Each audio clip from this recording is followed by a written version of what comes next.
right now. All right, what's up, everybody? Welcome to the live stream. We are at ACDFR Karpacz today for another Pro Spec comp. Again, I'm joined here with Vroom.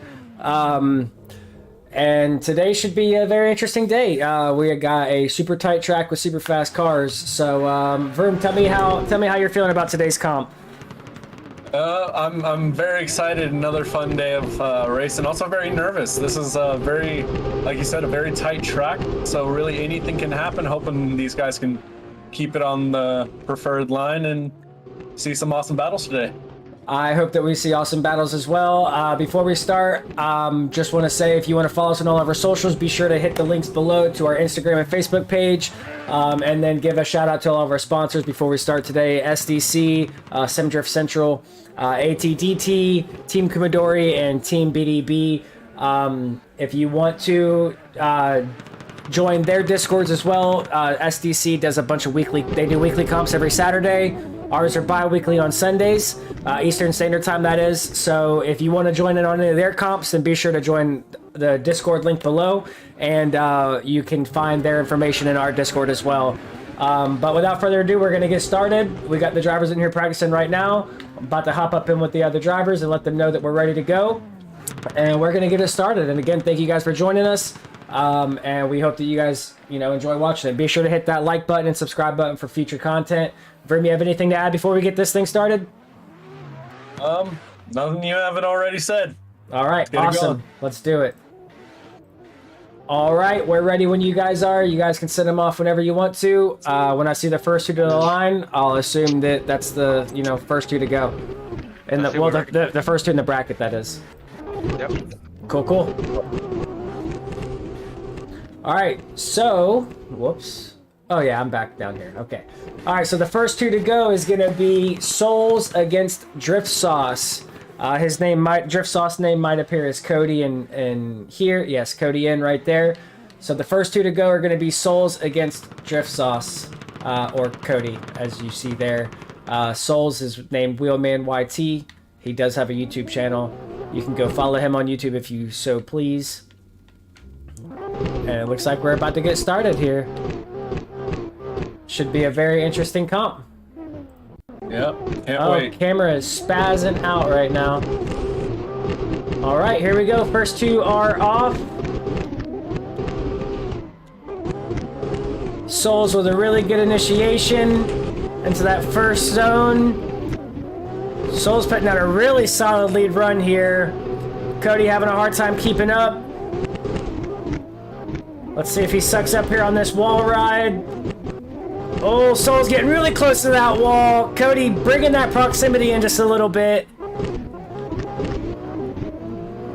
Souls with a really good lead run there. What a way to start the competition. Couldn't ask for it to start any better way. That was really good. I was expecting to see a incomplete on the first run, but hey, no offense to either one of these drivers, but that's kind of usually how it does start off. So yeah, especially with our with the event at Ukibuki, that one was a little all over the place. You can see Cody really cutting that inside clip though on his chase. I'm not sure how that's going to fare with the judges, but with Wheelman, this is his first ever comp he's competing in, and honestly, you cannot ask for a better start. Yes, that I do believe this is his first competition with us, and that was a really solid lead run there to start the competition off with. All right, here we go. They're off for their second run. Cody with a pretty decent initiation. Soul's right behind him though, not letting him leave. Both these drivers in the E92 BMW Eurofighter. Oh, and Cody tapping the wall. And that is going to be an incomplete for Cody. He reset back the pits to avoid contact with Souls, and I ended up having to lose the rest of Souls' run. But I do believe that's going to do it for Cody. Yep. That's unfortunate. I should have hit the disconnect button from him right as soon as he hit the wall, but that does suck. I'm pretty sure the judges are going to be... let me hop up there with them and make sure that they know. But sorry, I forgot to say ahead of time. Pimpin', will you mind putting the call in? Sir. Okay, cool. Thank you so much. No problem. All right, so I just wanted to make sure that they knew where to write the call so that way I can switch the bracket. And I do believe it is going to go Soul on this one, yes, because of Cody's incomplete hitting the wall, so Souls will move on. Good job, man. Forgot to start the tournament, the bracket. Well, I had to jinx it and say something about an incomplete run, and we just seen an incomplete run, so that's unfortunate. But all these light poles around here are really try and trip up these drivers. A lot of drivers making contact with them just due to accident, but it's going to be interesting. This is a track you can make a lot of mistakes at, and it can always be very costly. So yes, it can. But here we go, Rodamy against Time Flies for the second run for today. Oh, Rodamy with an over rotation. I'm not sure what exactly was going on there. I'm not sure if that was lag or if Time Flies might have bumped him. The judges will have to go back and rewatch that to find out for sure what happened there. But it looked like Rodamy just simply over-rotated, unfortunately. That's definitely what it looked like too. Time Flies definitely put it on the pressure. Yes, he was very close. Yeah, maybe the pressure got to him. Who knows? Maybe it's just a car issue. These cars do have a relatively tough time getting back on turbo after a couple of these decel zones. So it's going to be interesting to see how that fares, especially through initiation. Yes, Time right on the wall on initiation, scrubbing the guardrail in that RX-7. and just nothing leaving happened, Radamy behind. Even though Radamy's in the same car, he just left him back there in the dust. Radamy has to do some catching up here on this last zone. And it doesn't seem like he's going to, and he's even cutting it shallow. And I believe that is going to lock it in for time. Yeah. Oh, man, I should have followed them back to the pits. This track is confusing from up above. Yeah, a lot of trees. It was a very beautiful place, though. I'll tell you what, Karpacz, Poland is a place, if you're around there, definitely want to visit it. Yes, Karpacz is definitely a one of the most unique tracks, I will say, that we've ever had a competition on. I've never been to Poland myself, but I do. I would have to agree with you that I think it's a beautiful place. I spend a lot of time on Google Earth and viewing all the different places around the world, and Poland does look like one of them beautiful places that I would love to visit. So definitely, and I'm pretty sure a lot of our Polish drivers would have to say the same thing. So we do actually have a few. Oh yeah, we have quite a few Polish drivers in ADL, which is awesome. Yeah, glad to see this championship broad across many different countries. It's amazing to see. I wonder if we're going to see any OMTs today. I wonder what's going on here. I haven't seen a call made yet in the chat, but I see two drivers. Yeah. On the line right now.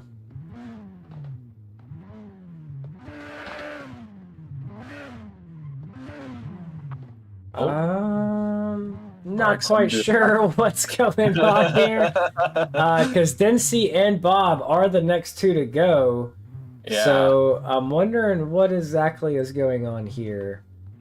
Still haven't been given a call yet from the judges. Bob resetting back to the pits. There are no tire blankets on, so...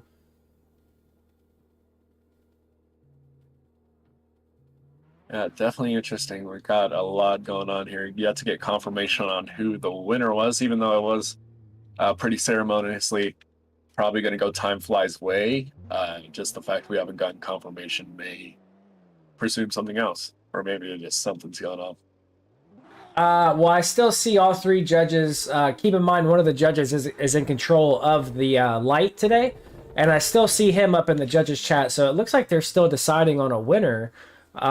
Maybe they seen something that we didn't see, but I would definitely agree with you that Time took it. I mean, he even scrubbed the wall, and it didn't upset his line too much. And you know, you would think that would slow him down, but he still just kind of left his opponent behind. So.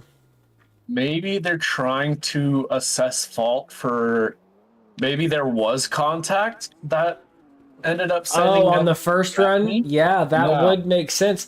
They gave it to Radamy. Okay, so it does seem like there's contact. So maybe that is probably what happened. Time must have made contact with him and caused Radamy to spin out. So they're going to give it to Radamy on this, and that's unfortunate for Time, but hey, that's what happens.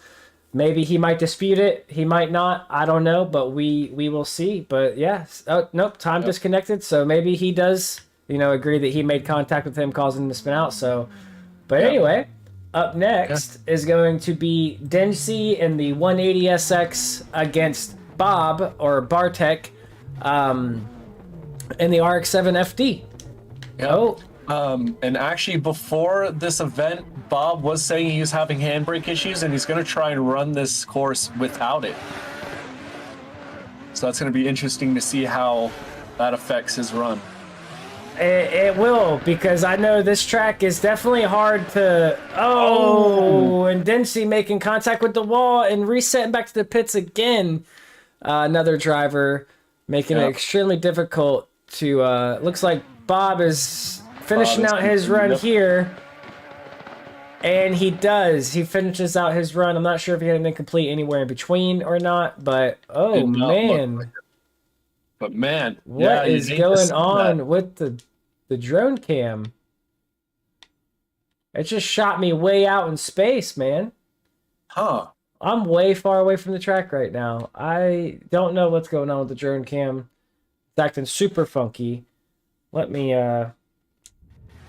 And they're actually going to get started going off here.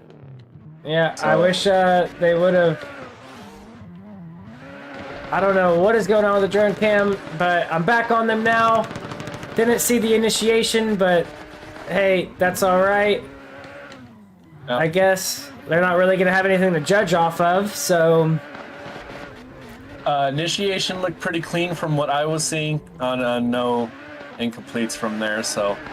It looks like Bob put down a really clean lead run there from what I could see. Yep. It's unfortunate the drone cam was acting all funky. But, yeah. Hey, maybe they will have enough to judge off of. I hope so, at least. Yeah, definitely interesting. The drones really don't like the starting gate. I can tell you that much.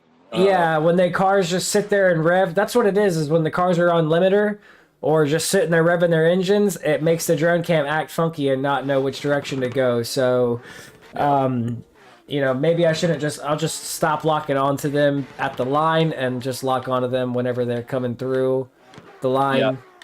That's what I like to do. I kind of like to sit at that last cone and catch the lead driver as he's cutting that right-hander. Yeah, I mean, that's the only way that I know how to avoid that. And they did give it to Bob. He will move on. So that's the first 6. We're going to bring in the next 6 of the bracket and get them to do a couple practice laps. And then we're going to continue on with the competition. Yep. So far, pretty interesting competition. We've had a couple incompletes. The drone cam is acting like a kamikaze pilot, and we're making some big progress here. So yep, we're doing our best. Yep, definitely. This map has given us a run for our money today. It really is. I'm sorry, Vroom. I really have to go use the restroom. It came out of nowhere. I have to go take a number 1 right fast. So go ahead and you can do some talking to the chat while we wait for me to return. Sorry about that. All right. No, you do you, man. All right. In the booth alone. While I am here, I can give you some small quick facts about Karpacz, Poland. Get to know our track a little better. So Karpacz, Poland is actually a small town right on the southwest border towards Czechia. It's actually a very famous for their spas and ski resort. Obviously, southwestern Poland is get very chilly. A lot of great sights to see. Actually, right now it is about 30 degrees Fahrenheit, -2 degrees Celsius, if that's how you float. About 4,500 people that live there as of 2019. And yeah, it's a very interesting place, a very beautiful place. Lots of towns, lots of buildings. All right, I have returned. Sorry about that, partner. No problem. I was just giving some interesting facts about Karpacz, Poland. Oh, well, I definitely hope to visit it one day. It looks like the drivers are still doing some practice here.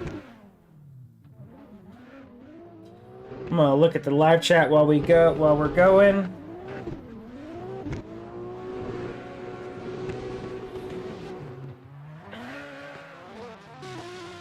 Looks like there's a few in here. Gonna wish all the drivers good luck.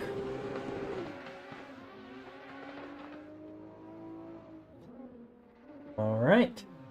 I was just about to say before you came back, this map sadly does not give Karpacz enough credit for how beautiful the town is. Just lots of buildings scattered across the street. It's really great to look at. Oh, I'm sure. Poland just seems like one of them places that would be absolutely beautiful to visit. Oh, looks like we had a collision with the wall there. I was following one of the drivers and oh, it looks like we're starting. Okay. That makes sense. So up next in our up first on the next 6, I guess, is Bread against Bassam Drift. Yep, the RX-7 repping the Irish flag livery. Yeah. And I do believe this is the first competition for both of these drivers here.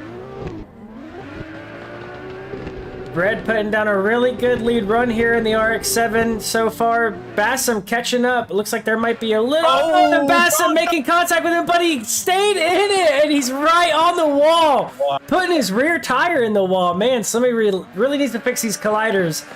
Really good run there from Bread. Wow. Wow. Yeah, you know, Bassam sending it in there a little bit harder than he probably needed to. Obviously, when you want to close that proximity, you don't know how much that the lead driver is going to slow down for those two long-handers, and I guess he just misjudged it a little bit. Just heavy contact, but good on Brett to continue his lead run. Yes, awesome lead run there from Bread. Unfortunate for Bassam making contact, but that's part of drifting, and it happens. Happens all the time. All right, but Bassam looks like he's putting together a pretty solid lead run here so far. Just the beginning of the track. These poles will murder you, so wow, Brett sucking it up tight there in the Manji section. Really hard to do that and to avoid contact. Bassam putting down a really solid lead run here, but Brett sticking right with him. These cars are very hard to drive. They do fall out of the power very easily due to the turbo lag. But good on both those drivers on the second run. Yeah. Very, very good second run there. Just love the atmosphere of this track. It's probably one of the better looking tracks. It looks a lot better when you're actually in the car going by it fast, and you can't really see all the the low poly stuff. But but it definitely does look good. It looks good in photos too. That is for sure. And I do believe that it is going to go to Bread for Bassam in completing on his first run. We had Wheelman just now in the chat. He said, "Here's a dad joke for you guys. What generation was Forrest Gump born in?" And then it says Gen A. Very good joke. Sounds like somebody's car is trying to start over here. And they did give it to Bread for that battle.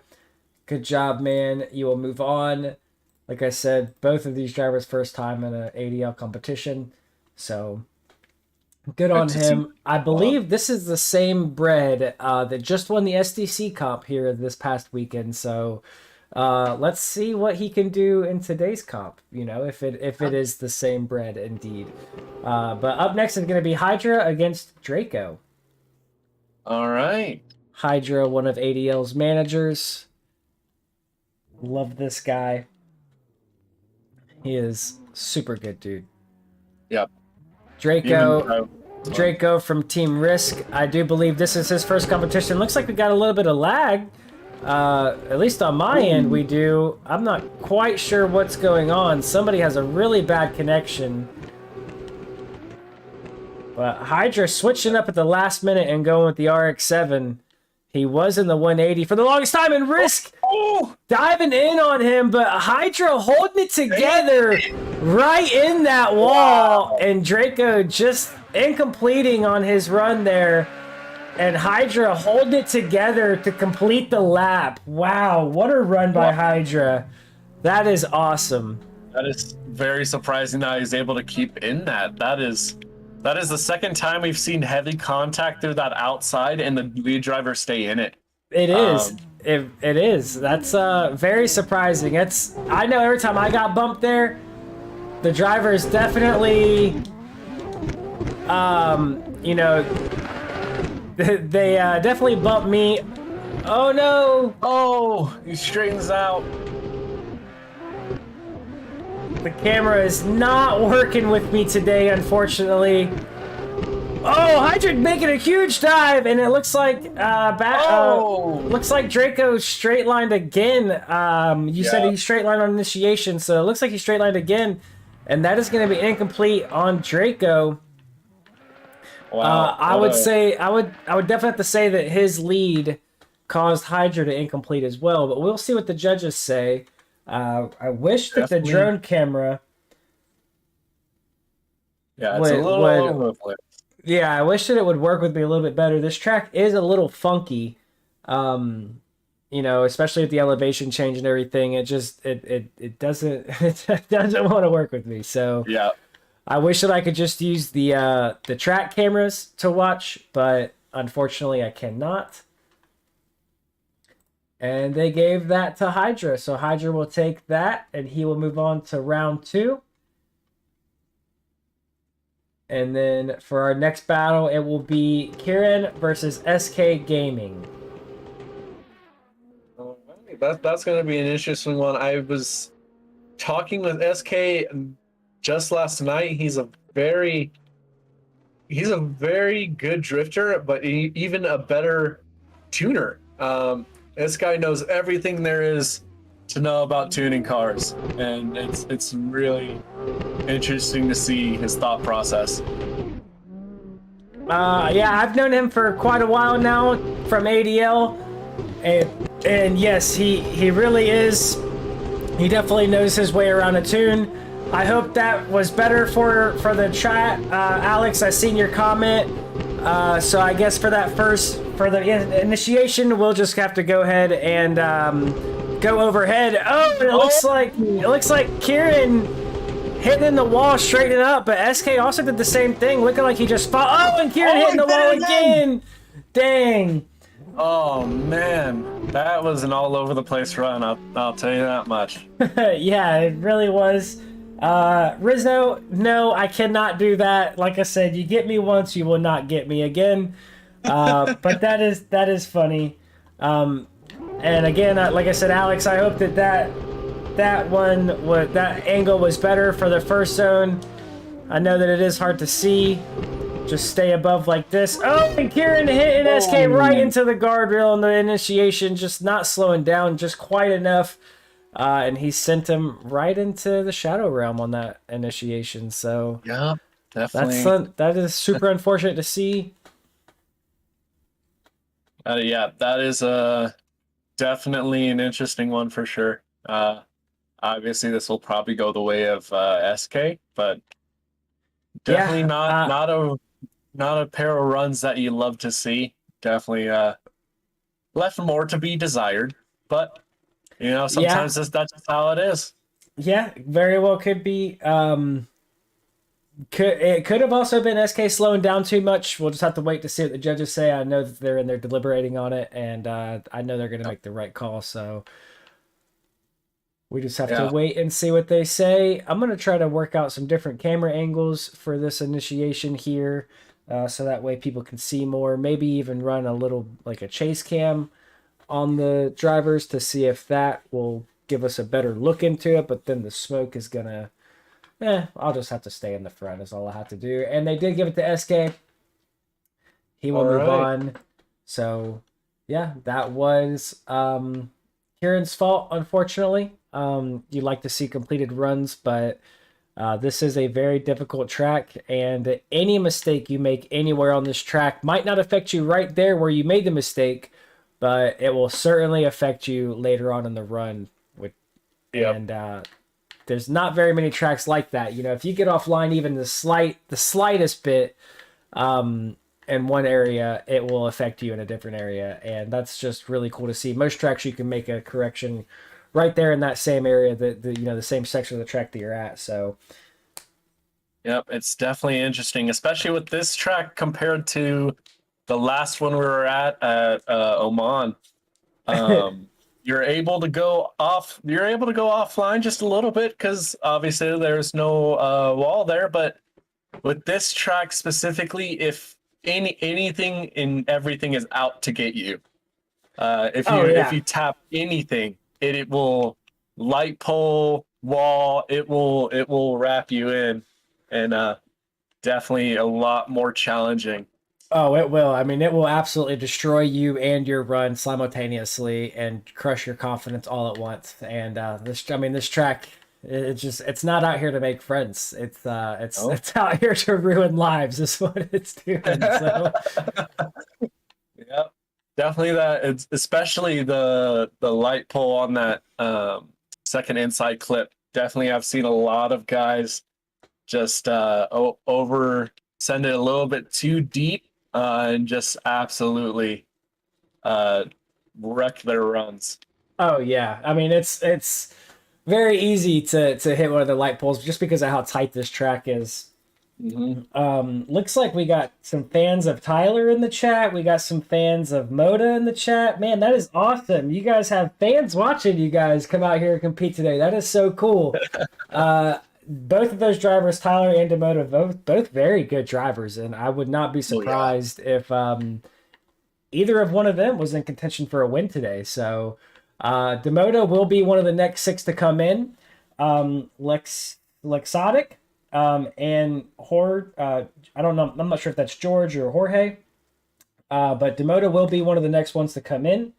And then Tyler, it looks like he is the very next battle. So let's get somebody cheering for either Tyler or Mark, SR20 Kid, or Large Pencil, or Albert. Albert and Albert are going against each other. Albert on Albert battle. So I think they're going to get a couple practice runs in. Here's one of the Alberts. He is with Team DMDS. We'll go ahead and follow him on his run and see what he can put together. He is a very good driver. Oh, as I say that, he goes into the wall. Man, you gotta stop talking. Yeah, I gotta stop telling guys they're good, man. Every time I say somebody's good, they end up bottling it. So here's the other Albert. He's going on his sight lap to see what he can put together. He's in the S15. I believe it is powered by a 2JZ. Ooh. I'm trying not to jinx the drivers. I'm sorry. You definitely have that announcer's curse going for you right now. I really do, man. I got something going on, but yeah, every time I say a driver's good, I end up sending him right into the wall. This guy's gonna park it right here at the line. Oh, he reset back to pits. Okay. All right. So far, so good. I mean, I'm really enjoying this comp. Yeah, we definitely seen a heavy decline in one more times, which is good to see. I'm hoping I don't curse that. I think that's all due to the track. The track is not going to allow any one more times. I don't think so. No, definitely happen of drivers just being good and the track just being evil. Yeah. Yeah, I definitely think that we might see a 1 or 2 later on in the round, but I don't think we'll see any this early on, unfortunately. Yep. OMTs are very exciting. That means that, they obviously both drivers did a very good job or a very bad job. I mean, it can only go one of 2 ways. Yeah, so looks like the drivers are getting in their last couple laps of practice here. Servers are slightly different for some reason, even assigning the servers the same way. They just have one on average about 1 degree of difference in temperature, track temperature, so very odd. I don't know why that is, even when there's no variation set or randomness set. It still has that degree of change, which is very weird, but yeah, definitely interesting.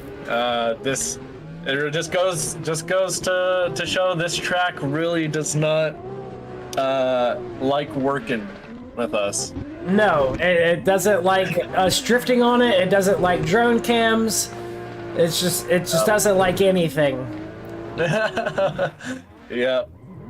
This camera's not too bad here. The only problem is if I'm behind the lead driver is I can't see the chase driver if they fall too far back to see if they incomplete or not. So we might just have to stick with the frontal cam for today at this track due to how tight it is and, the Yeah, especially this track. I like to try and run like a in front and high. Hello. Hi, Hey, sorry no, to that's interrupt.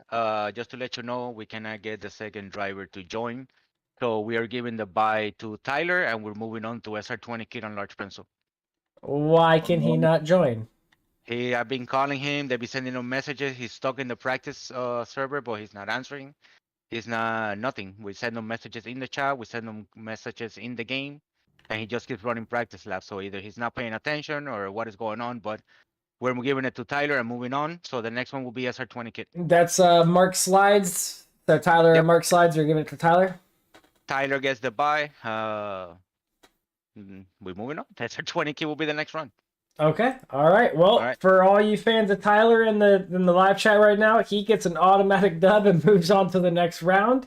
Didn't even have to do anything. He just got the win. That's unfortunate. I really hate that we got a driver in here who signed up and isn't paying attention. I hope that he doesn't get upset by that at all. But hey, we got to do what we got to do. We got to move on. We can't wait around forever. So. Really unfortunate. Sorry for that, Mark. I hope that you don't get mad at us, but from what I'm hearing, we're trying to get a hold of you and we just can't. So hopefully in the next competition. Oh, and it looks like it might have worked out in Tyler's favor. All right, so the next battle is going to be SR20 Kid against a Large Pencil. A Large Pencil is he actually signed up for the bracket way early on. He was one of the first ones to sign up for it, but he wasn't sure if he was going to make it or not, so I had to remove him. He wasn't there for roll call, and he made it just in time. So we'll see. Oh, an SR20 Kid incompleting right on initiation. Large Pencil holding it together, maintaining that angle while being on the left foot brake. Let's see if Large Pencil can finish his run. Not quite sure if he has to. Not sure what the judges are calling on this comp today, but it seems like he will be finishing out his run here. SR20 Kid also putting it back together and finishing out his run as well. So it's awesome. Love the spirit. Love that he finished out his run and didn't reset back to pits right away. Yep, definitely. Love to see that. Drivers wanting to put on a show. Keep going. Don't cut anything short. That's exactly right. That's exactly definitely right. A very tough start for SR20. Very tough start. It's very unfortunate, especially when it happens, on your. Well, I mean, I guess you'd rather have it happen on your first run of the day rather than like you're in the semifinals or something, when it happens. Yeah, it's better to have it sooner rather than later. Yeah, but here we go. Large Pencil putting down a pretty solid lead run there, leaving the chase driver just enough room to hit that inside clip, going out a little bit wide. That's how we were running it in practice all week, so that way we could get trains. And it looked like Large Pimple might have... I said Large Pimple. I am so sorry, man. I'm so sorry. It looks like he might have had a straight in there. He had a very long handbrake pull into that first wall ride, but... Yep. Definitely going to be interesting. This is all going to be in the judges' hands. It is. It's going to... Yep, exactly. It's going to come down to what the judges say. So let's see what they muster up here. Yep. Because if Pencil did get on that handbrake too long, decel too much, this will have to go to our one more time. And I'd hate for that to happen because then that would be me jinxing it from earlier. Hey man, we both got the Midas touch when it comes to the curses, so. Yeah, no one's safe. But it will be definitely interesting to see how they judge this. Very interesting. Council Garage, I'm so thankful that you can join us again today. You definitely made a lot of people laugh last competition with your sneaky comment that got me, and I was slightly embarrassed at first. I'm not gonna lie, but it was very funny. It was I don't know. You got me. It was a good one. I thoroughly enjoyed it. A few other people have tried getting me today, but you ruined it for them, so you're to thank for that. Now I don't fall for any of them sneaky tricks. Yeah, definitely interesting. Oh, on. All right, judges are still deliberating. So they're either deciding on whether or not to go OMT, or they're deciding on if they are going to give it to somebody. I know that's going to be a very tough call there to make. I certainly wouldn't want to be a judge right now. I feel like we see this every comp. Definitely a judge's job is harder than most. Oh, it is. Speaking from experience, I used to be in that judging seat. Like I said before, I'm sure I'm going to have to go back into it at one point. It's not an easy job. It really isn't. Like, a lot of people think that, it's easy to make a call on what they see, but you want to make sure that you're making the right call. And the more you watch something back, and they're going OMT. So the more you watch something back, the more mistakes you start to see during the run. And it makes it that much harder to make a call. So it's definitely not an easy task, to be a judge. So. Oh, absolutely not. Yeah, because it's easy to judge something when you take it at face value, but when you start getting into the nitty gritty, and start looking at every single minute detail, it definitely becomes a lot more difficult. Yes, it really does. And we used to get a lot of flack for judging back in the day, back when ADL first started. We've gotten a lot better, I will honestly say, with the judging. But that's just something that we used to do. Like, we used to judge it based off the first run. And guys would go back and watch their replays time and time again, and then come back to us and say, oh, well, it was this way. And, back before we judged the way that we do now, it was very hard to make a call based off of what you're seeing for the first run through. So thankfully now we have it a little bit better, and it's gotten much better. But anyway, here we are with their second run. SR20 Kid putting it right on the wall, putting together a really solid lead run here for his second battle, or for their first battle of the OMT. Oh, and Pencil hitting the wall and incompleting. But SR20 Kid holding it together and putting down a really good lead run there.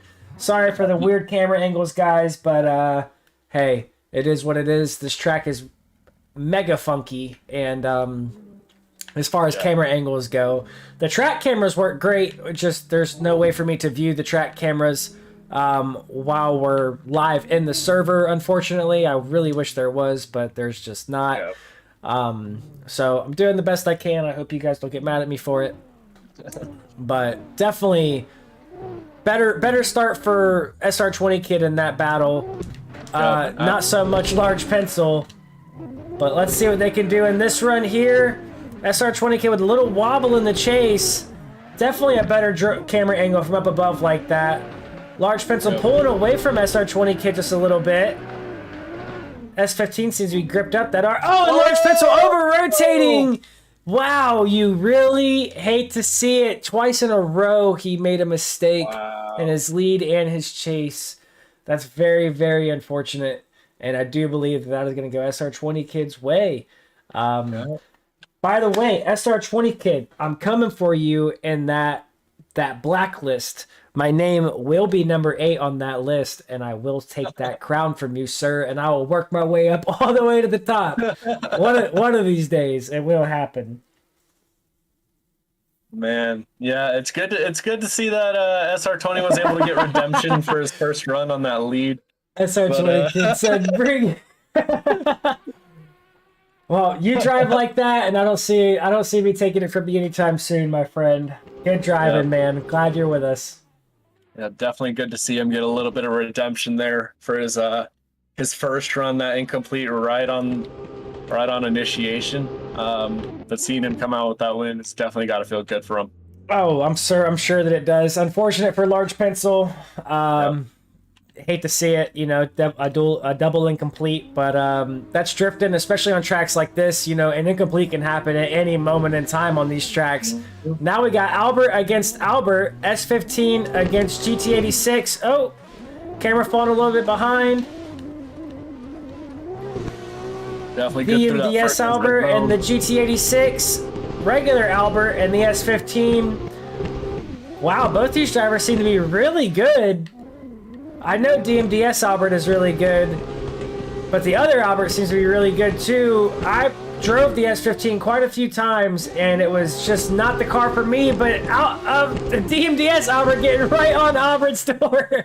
Man, that's That's that awkward. yeah.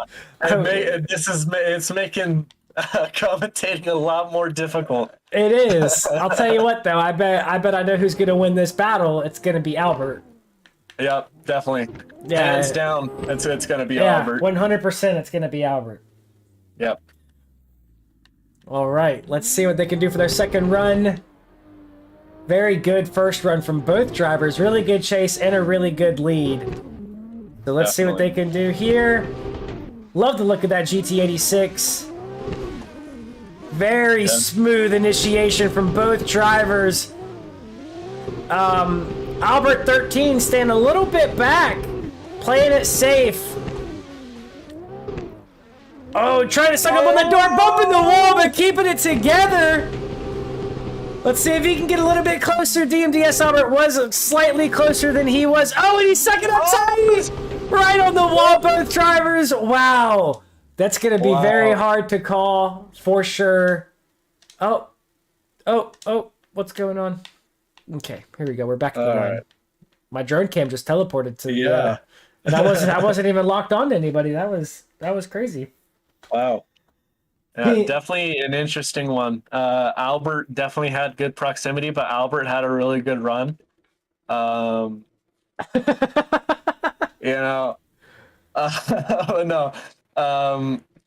Albert 13 definitely a little bit less proximity than DMDS Albert had.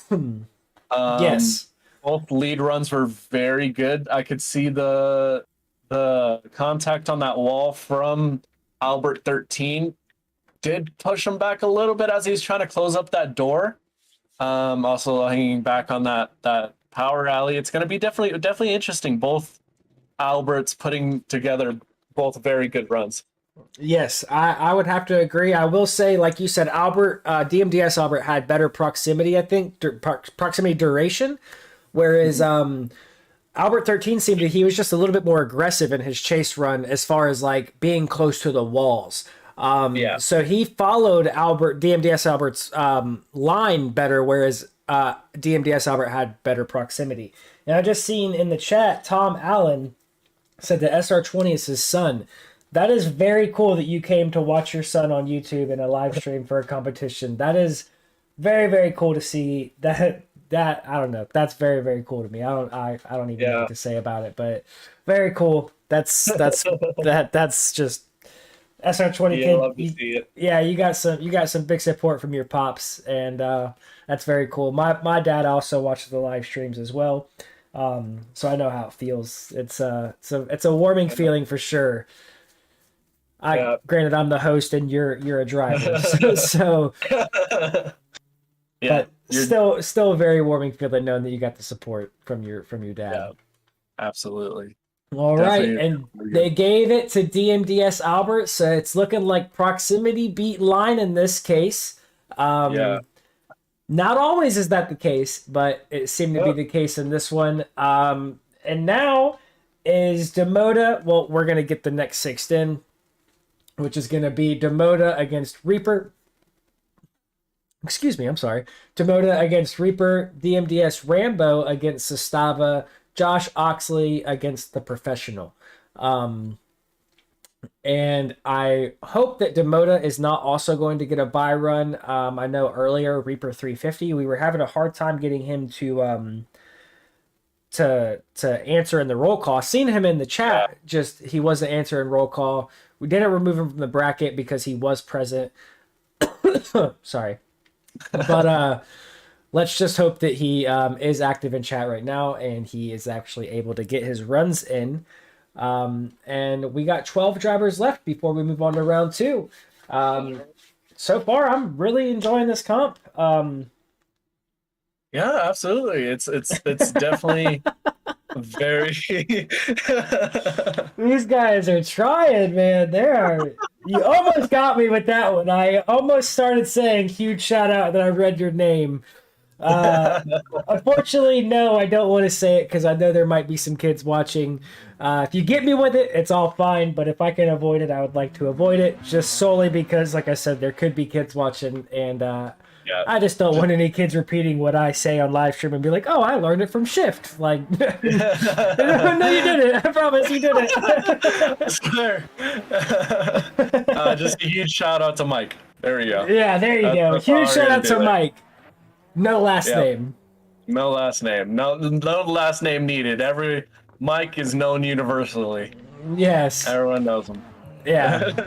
He's a very, very good dude. Yeah. All right. Glad to see Rambo out here rejoining us.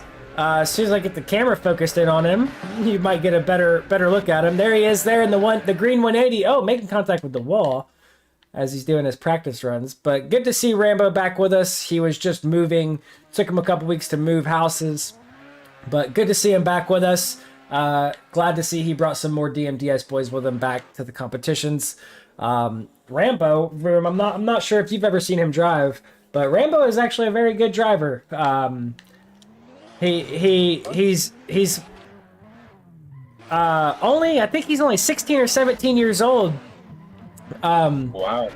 But he has a couple victories underneath his belt here at ADL. And he definitely likes to stir the pot, as you will. But either way, he's a very good driver.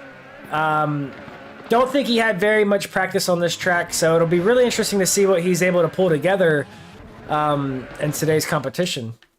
Yeah, definitely another kind of scene that we've seen with Time Flies at Okibuki. I think he ended up getting, I think he came in second in the event with very minimal practice. He was one of those late minute entries. So realistically, anything can happen. It just goes to show that seat time sometimes overpowers track knowledge. Yeah, it very true. Yeah, same exact way as before, where Time Flies joining in Duki Rambo joining in at this competition. It's gonna be an interesting call from here on out, because I know a lot of drivers were, and the E92, and then a lot of drivers switched to the RX-7. So a lot of drivers switching midway through practice. Oh no, Lester's in here. This only brings bad news. It is bad news. I'm sorry, guys. So Reaper was not able to make it. Something happened to the wheel, from what I was told. So Demora will be getting a bye on the first run, and we will be starting with Rambo and C-Stop. Just so you guys understand. Okay, all right. I kind of figured that was going to be the case. That's unfortunate, but hey, that's part of the virtual world, man. It happens. Now, you guys, Reaper is not under a different name, right? He is Reaper. He is Reaper, yeah. I Okay, would alright, assume cool. so. Not very many people have the name Reaper, so I would assume that yeah. I just wanted to make sure. All right, gentlemen, so you guys know what's going on. I'll let the judges know, and we'll send it on our way. All right, well, there we Appreciate go. it. Demota gets a bye run. That's what I was afraid of. So he will get a bye run. And we're going to automatically move on to the next four of these 6 that joined in, or 5, I should say, that joined in. It looks like we have 2 drivers with red names here. And you know what that means? That means they have very high pings. In other words, they have very bad connections to the server. So, and I do believe they are driving. Yes, they are. They are driving against each other. So that is going to be a very interesting run. Just expect there to be lag spikes, and expect there to be some looking like contact was made where there was no contact made. That is just how it goes. When you have a really bad connection to the server. But that E92 is just so good looking. Look at that car. Very good looking car. Yep, definitely. Makes me want to put an E92 in our pack. In the ADL pack. Yeah, I'm a huge BMW guy, but I can't do the E92. Like, it's a good car, it's just ugly to me. I normally am not the biggest fans of BMWs either. However, sometimes they do look very good, in my opinion. But here we go with the first run. Rambo against Sestava. Rambo a little shaky on the beginning part of this track, but it seems like he's pulling it together a little bit. Sestava second up tight in the Manji section, hard on the brakes to avoid contact, very shallow into the wall ride, but getting back out on that wall and getting right on Rambo's door. And Sestava looking like, oh, yeah, that's going to do it. Sestava incompleting on his chase run. That's very unfortunate. And the camera just did not want to stay out of the buildings on that run. Man, I hate that. Yeah, definitely. Looks like I just gotta keep a super high camera angle on this track. And that's all there is to it. I just have to stay high, and that's all that I can do. Council Garage spitting straight facts. The E36 is the best car, in my opinion. As a proud owner of one, definitely, I love it to pieces. All right, here we go for their second run. No, get out of the trees. Oh man. Sestava right on that wall. Rambo struggling to hold it together. Rambo making contact with Sestava. I'm not sure if Sestava was over-rotating and just slowing down way too much, or if Rambo is hard surging. But it looked like it could have been a combination of both, to be completely honest. Very unfortunate for both drivers. Yeah, I was gonna say the same thing. It looked like a mix of both. Sestava, he was running a really shallow line going into that outside, so maybe Rambo hoping to try and close it in on that inside there, and just didn't expect Sestava to be there. But definitely very disappointing for both drivers.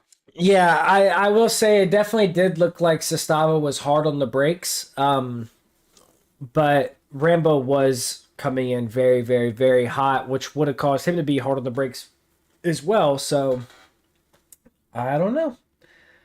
We will have to see. I wouldn't be surprised if the judges say OMT. Yeah. And just tell both drivers, hey, you know what? Clean it up. Give us something that we can really judge off of. That way we know that we're making the right call. And because I've done that before. I have, yep, they're going OMT. So I'm assuming that's what they said. You know, we just don't really have anything to judge off of, like full runs or anything like that. So, you know, that's a hard decision to make when you're picking the best parts from each run. You know, that's tough to do. You know, because then it's, you know, because both drivers can make, you know, mistakes equally, just in different parts of the track. So it's easier to judge when there's, you know, complete runs and such. So yep, exactly. But we will see what they're able to pull together for their second, or for their first OMT, their second battle. Rambo in the lead again in the green 180, Sestava in the white RX-7.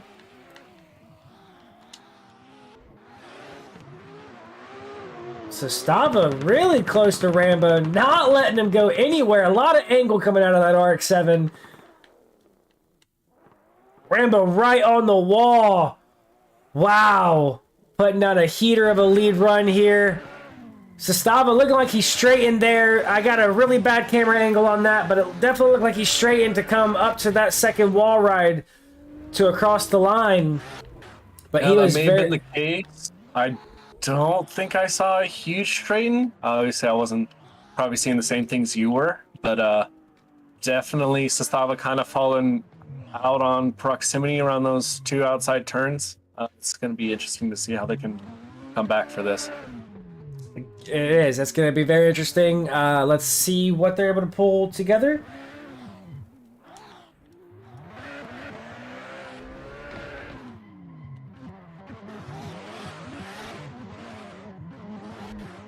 Right around that first inside clip. Yes, Rambo really close there.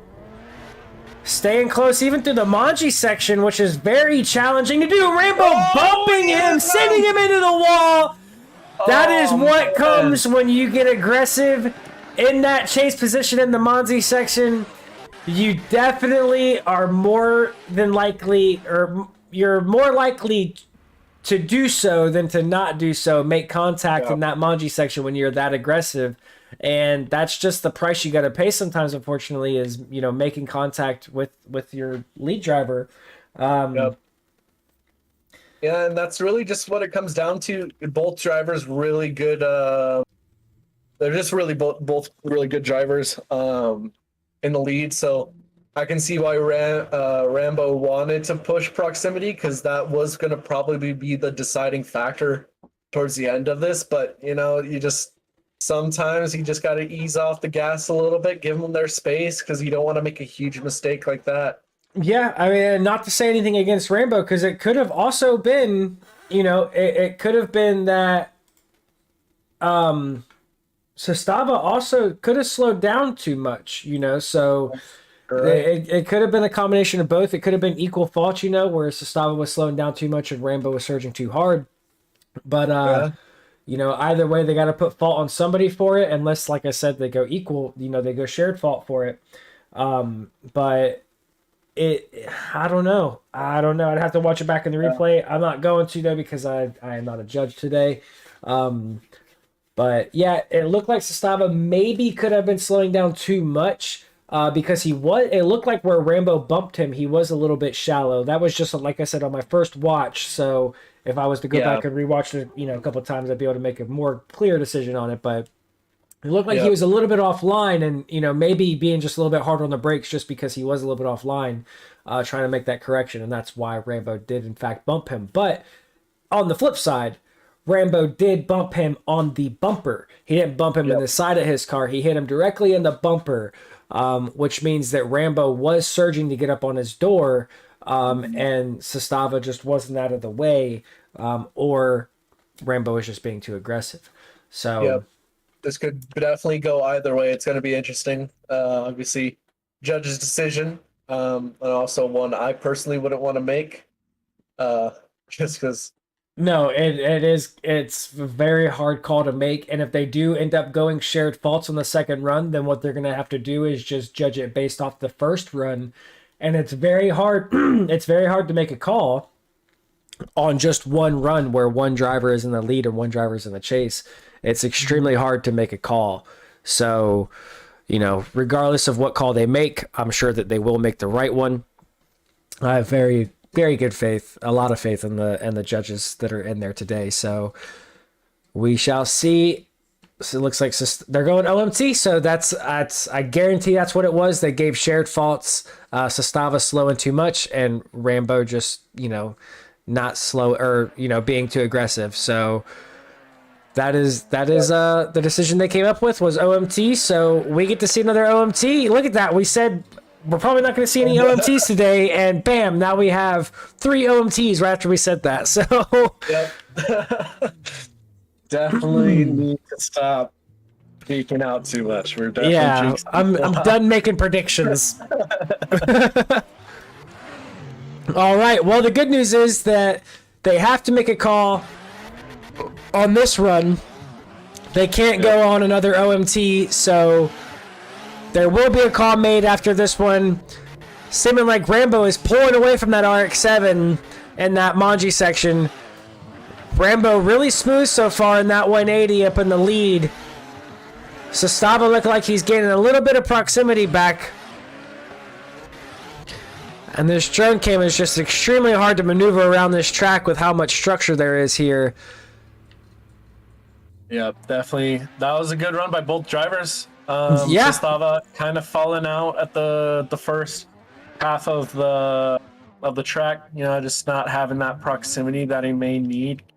But definitely it's going to be interesting to see how this goes. Obviously, this being their second OMT run, there has to be a winner crowned. So it's going to be interesting to see how this goes. It is going to be interesting, and all Rambo, I think, what has to do is just keep it clean here and maintain that same proximity that he has now and he has had for these past 3 runs. And there he is. He stayed off the bumper. He learned from his first correction. Oh, it's Sestava over-rotating. No contact was made from Rambo there, so I do think that was all Sestava's fault. One thing I will say is that RX-7 definitely 100% has a tendency to do that in that first wall ride. If you flick it just a little bit too hard in that first wall ride in the RX-7, that will happen. It's happened to me 100 times when I was in here practicing with the drivers, and that is just something that I 100% fully expected to see more often than we already have today so far. So that's the only car that I noticed that has a tendency to over rotate going into that wall ride when you try to send it in too hard and you're on throttle too much. It will kick right out from you. That rear end will kick right up behind you, and spin you right around. So very unfortunate to see, but yeah, definitely.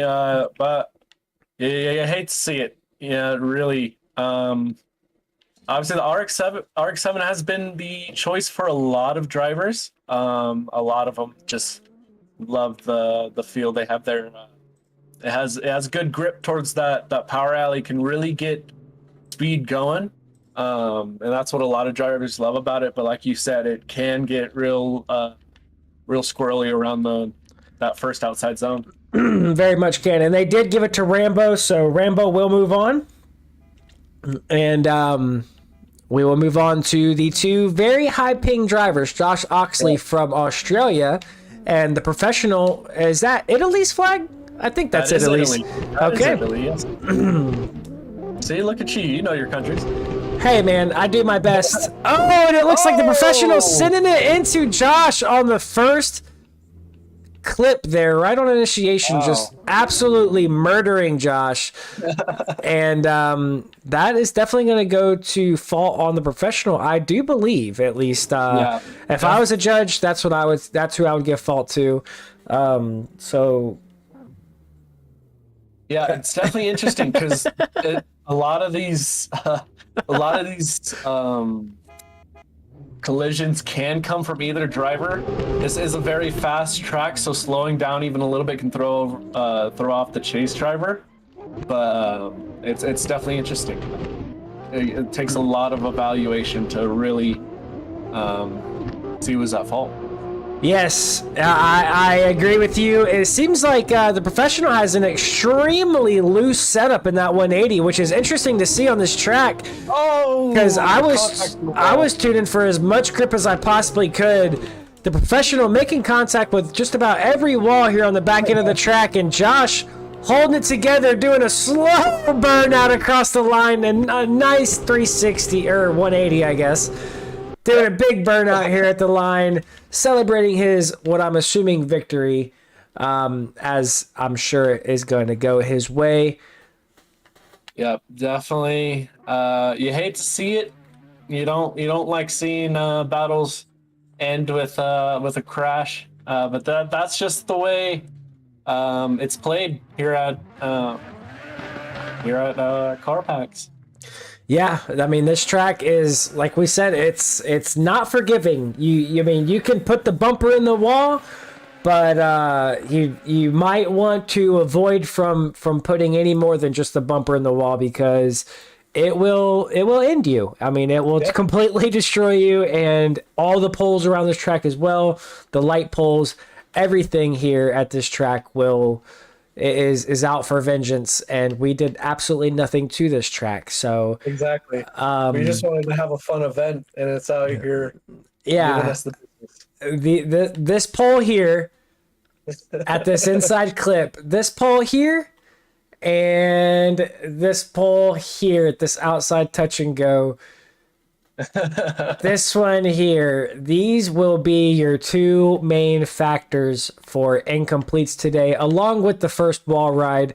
That first wall will also completely take you out. So not quite sure why the drone camera is moving so slow right now, but it just is. Drivers, I'm sure the last 6, we got Murph Terps, Mr. Burns, Riley, Cage Jones, KNC Giraffe, and Mike. They are the last 6 of round 1 to come in, and it looks like they're going to go ahead and get in their couple laps of practice while we wait on everybody to join in, and also allow them to adjust to, you know, the degree of temperature change. Believe it or not, that 1 degree of temperature change will make a difference in how the car feels, because these guys spend, you know, at this competition at least, some drivers have spent 2 weeks, some drivers 1 week, some drivers a couple of days. But the guys that have spent 2 weeks, like 1 week to 2 weeks, you know, completely dialing in their tunes, they're so used to that track temperature being right at this exact degree that the server was set for all week.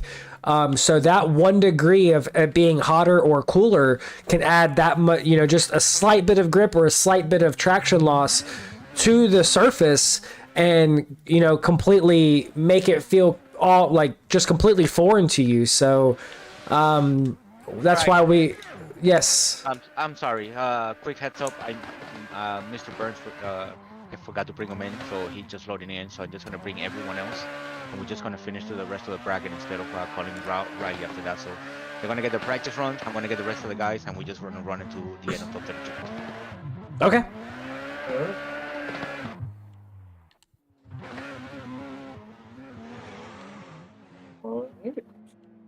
All right.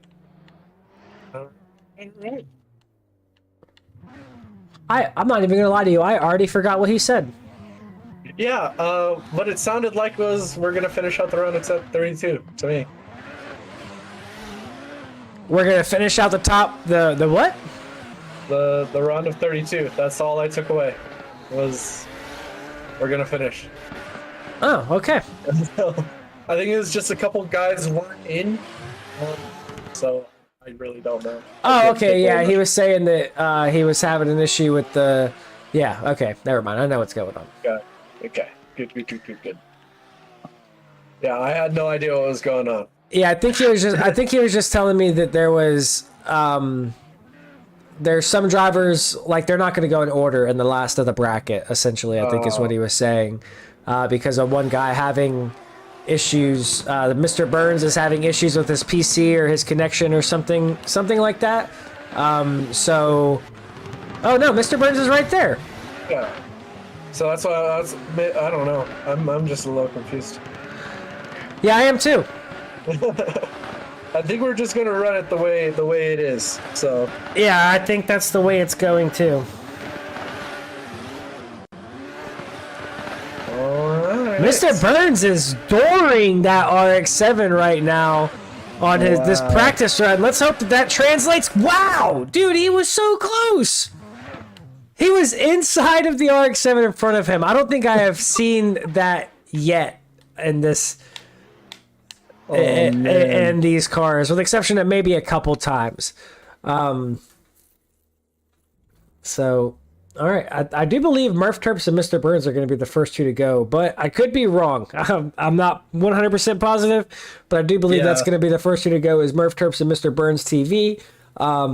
That's what it should be. Yeah, hopefully. Oh, Mr. Burns. It looks like it is what's gonna. Mr. Burns YouTube TV. It's YTV, so it's YouTube TV. So yeah, you guys go ahead, go over there, support Mr. Burns YouTube channel. If you're here with us, I'm assuming he makes content for Assetto Corsa, as he is an Assetto Corsa driver. I support all Assetto Corsa content. Very few channels I don't support, but most of them I do. And Mr. Burns here putting down a tremendous lap right now following that RX-7. I'm not quite sure who's in the RX-7. I think it's Murph Terps. That is Murph Terps, yep. Oh, okay. And Murph Terps hitting the wall and completing.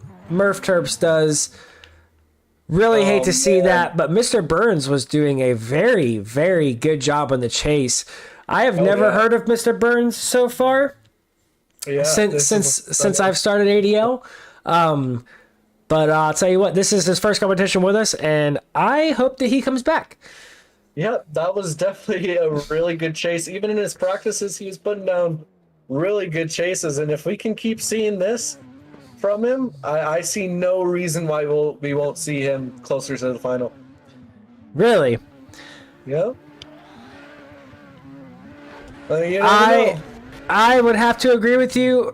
Seems like he is a very competent driver, putting down a tremendous chase run on Murph Terps.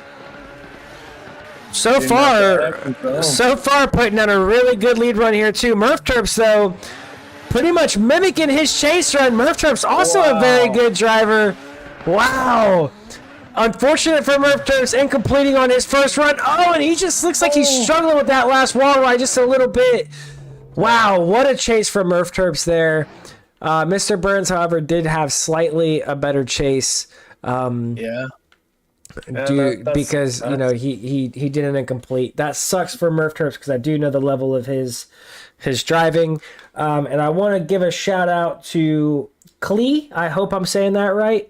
Klee Torres, happy birthday from ADL. That's awesome that you're here with us on your birthday. And everybody here at the ADL team wishes you a happy birthday, and we hope that you have a great day. Absolutely. We're not going to sing for you, but happy birthday. Yeah, I won't sing for you because I am not the best singer, but yes, we do wish you a happy birthday. Yep. None of us ain't no Mariah Carey. I'll give you that. Yeah, well, I don't think I could try to be Mariah Carey even if I wanted to. I just simply don't have the voice for it.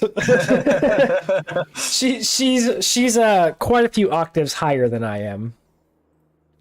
All right, and they gave it to Mr. Burns TV. Again, if that is a YouTube channel, Mr. Burns YouTube TV, you guys go ahead, head over there and check him out, subscribe, and oh my God, I'm so glad I did not say it the way that it is. You're funny. Everybody's trying to get me. Everybody's trying to get me today. You guys are going and making accounts and then coming back and rejoining the live stream. Try to get okay. I see how it is. You guys are funny. You guys got jokes. I love it. Keep bringing them on. I'm glad I didn't pronounce it that way though. You're welcome. You're welcome, Mr. Burns. Great driving, dude. Very good driving. And like I said, you guys go support him. Go subscribe to his channel.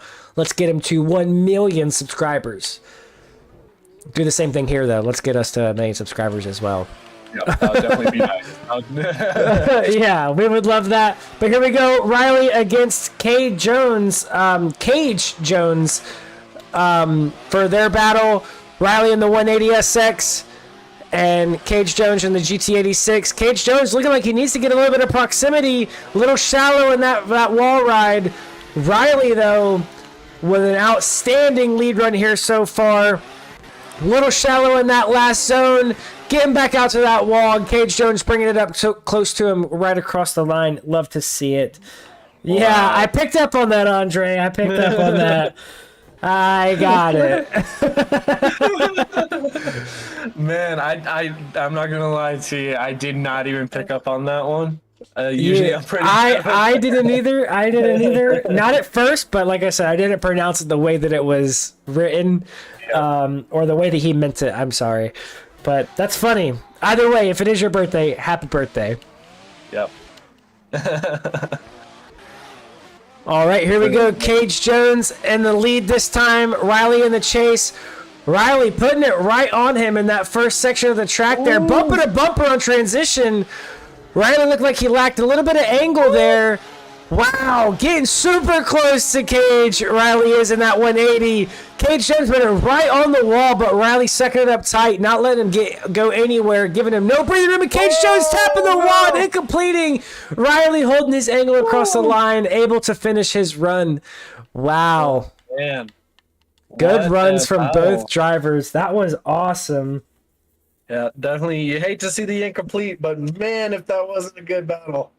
It was a very good battle. I hope that the rest of the battles from here on out are similar to that one. Oh, yeah, absolutely. Kind of the same battle that we had just a little bit ago with Murph Terps and Mr. Burnsy. It's just two really good drivers, just unlucky happen of circumstance. Just can't complete the run. Yeah, that's very unfortunate because he was putting together a really good run up until that point. Just waiting to hear back from the judges before we send these two drivers off, I think. Not quite sure. Yes, the judges are still all in judges chat. So like I said before, one of the judges is in control of the light. So he won't be sending these guys off until he hops down into chat. Yep. We need sticks, bro.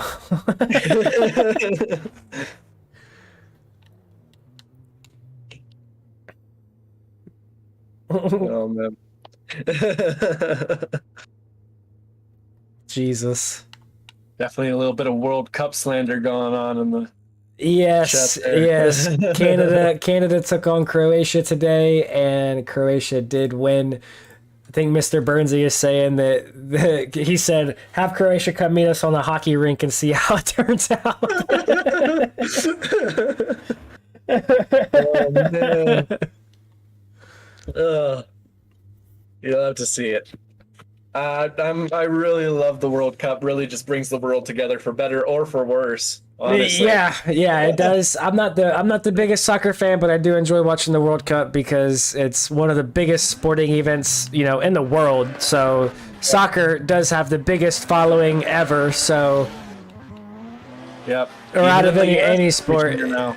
Yeah, out of any sport, it has the biggest following. But here we go. KNC Giraffe and Mike going head to head. And Mike hitting the wall and completing. My.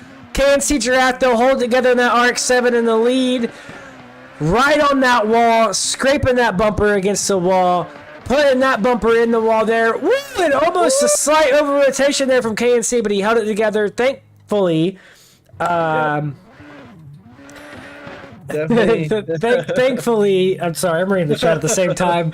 It was an incomplete for Mike for KNC's end. Unfortunate for Mike, though. Yeah. We'll just have to see what happens in this next run, because this could completely change the way that the call goes. So Yeah, you never know. you never know. I mean, I know that Never Mike know. is a very, very good driver, so anything can happen. Although KNC Giraffe, not trying to suck up. Oh, excuse me, not trying to suck up or anything, but KNC Giraffe is probably one of the better drivers I've ever driven with and oh no. And Assetto, he's very, very much in control of his car the whole time, and just all around just a really smooth driver. But we'll see what he can pull together in his chase run. Woo! Almost making contact with Mike there. And he incompletes as well. Maybe Mike was slowing down a little bit too much. I'm not quite sure, but it did look like KNC Giraffe just over-rotated slightly. But we'll have to see what the judges say. Mike coming to a stop here.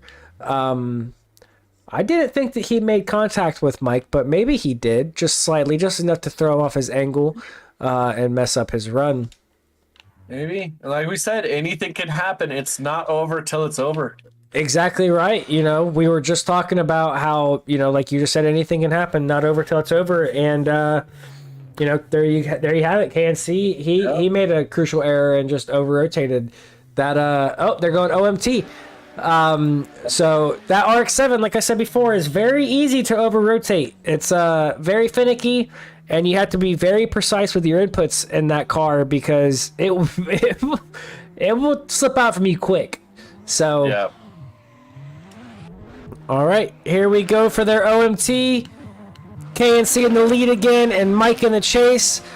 Hopefully Mike can hold it together this time around and finish his run and avoid making contact with those walls. KNC just pulling away from a little bit in that Manji section. Oh, and Mike, dive bombs on KNC and causes KNC to run into the wall. Also, Mike, I just punted my microphone.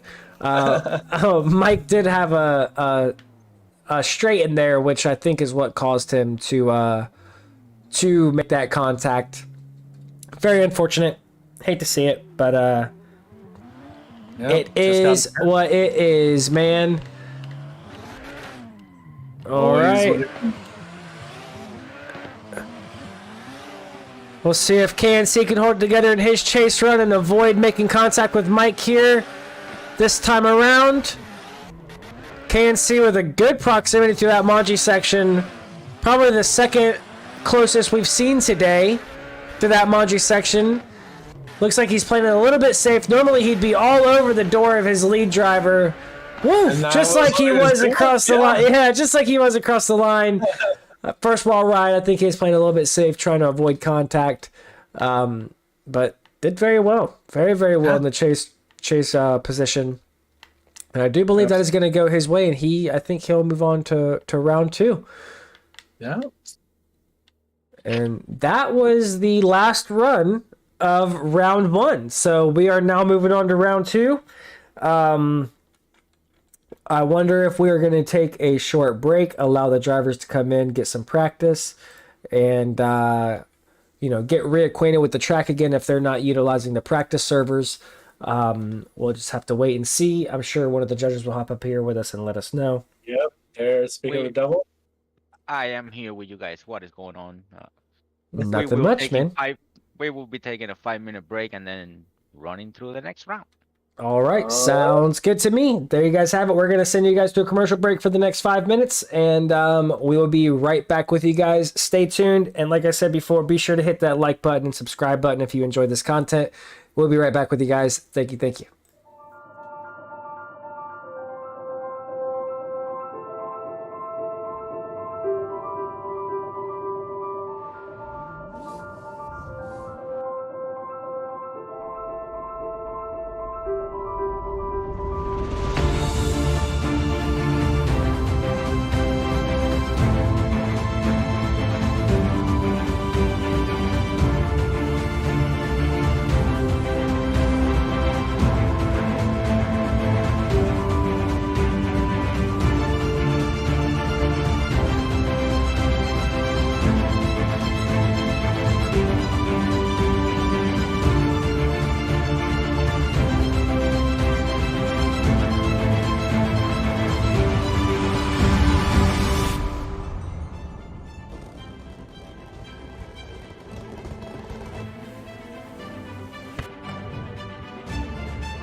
was able to send an email. Oh, okay. Yeah, we'll talk about that in a second. Welcome back, guys. We are coming back for the second round of the ACDFR Karpacz. Shout out to ACDFR for making this track. It's a phenomenal track. Karpacz, if you don't know, is part of Poland, or it is located in Poland. Before we get back into the competition today, I want to give a shout out to, first of all, Vroom for coming in here and commentating with me again. Definitely makes the live streams much better having you here with me. A shout out to our sponsors, SDC, who is right here, one of the main guys for SDC. Major Pain is here. SDC, also known as Sim Drift Central, they do competitions every Saturday, as where ours are every other Sunday. So if you would like to join into their competitions, then be sure to join into our Discord or their Discord. Our Discord has a link to theirs, whereas theirs has a link to ours as well. ATDT, another one of our sponsors, Asphalt Tattoo and Drift Team, Team Kumadori, Team BDB, and if I missed one, I'm sorry, but another shout out goes to Dubby Energy. It's an energy drink powder. It's a jitterless energy, and they are today's sponsor and probably going to be our future sponsors from here on out.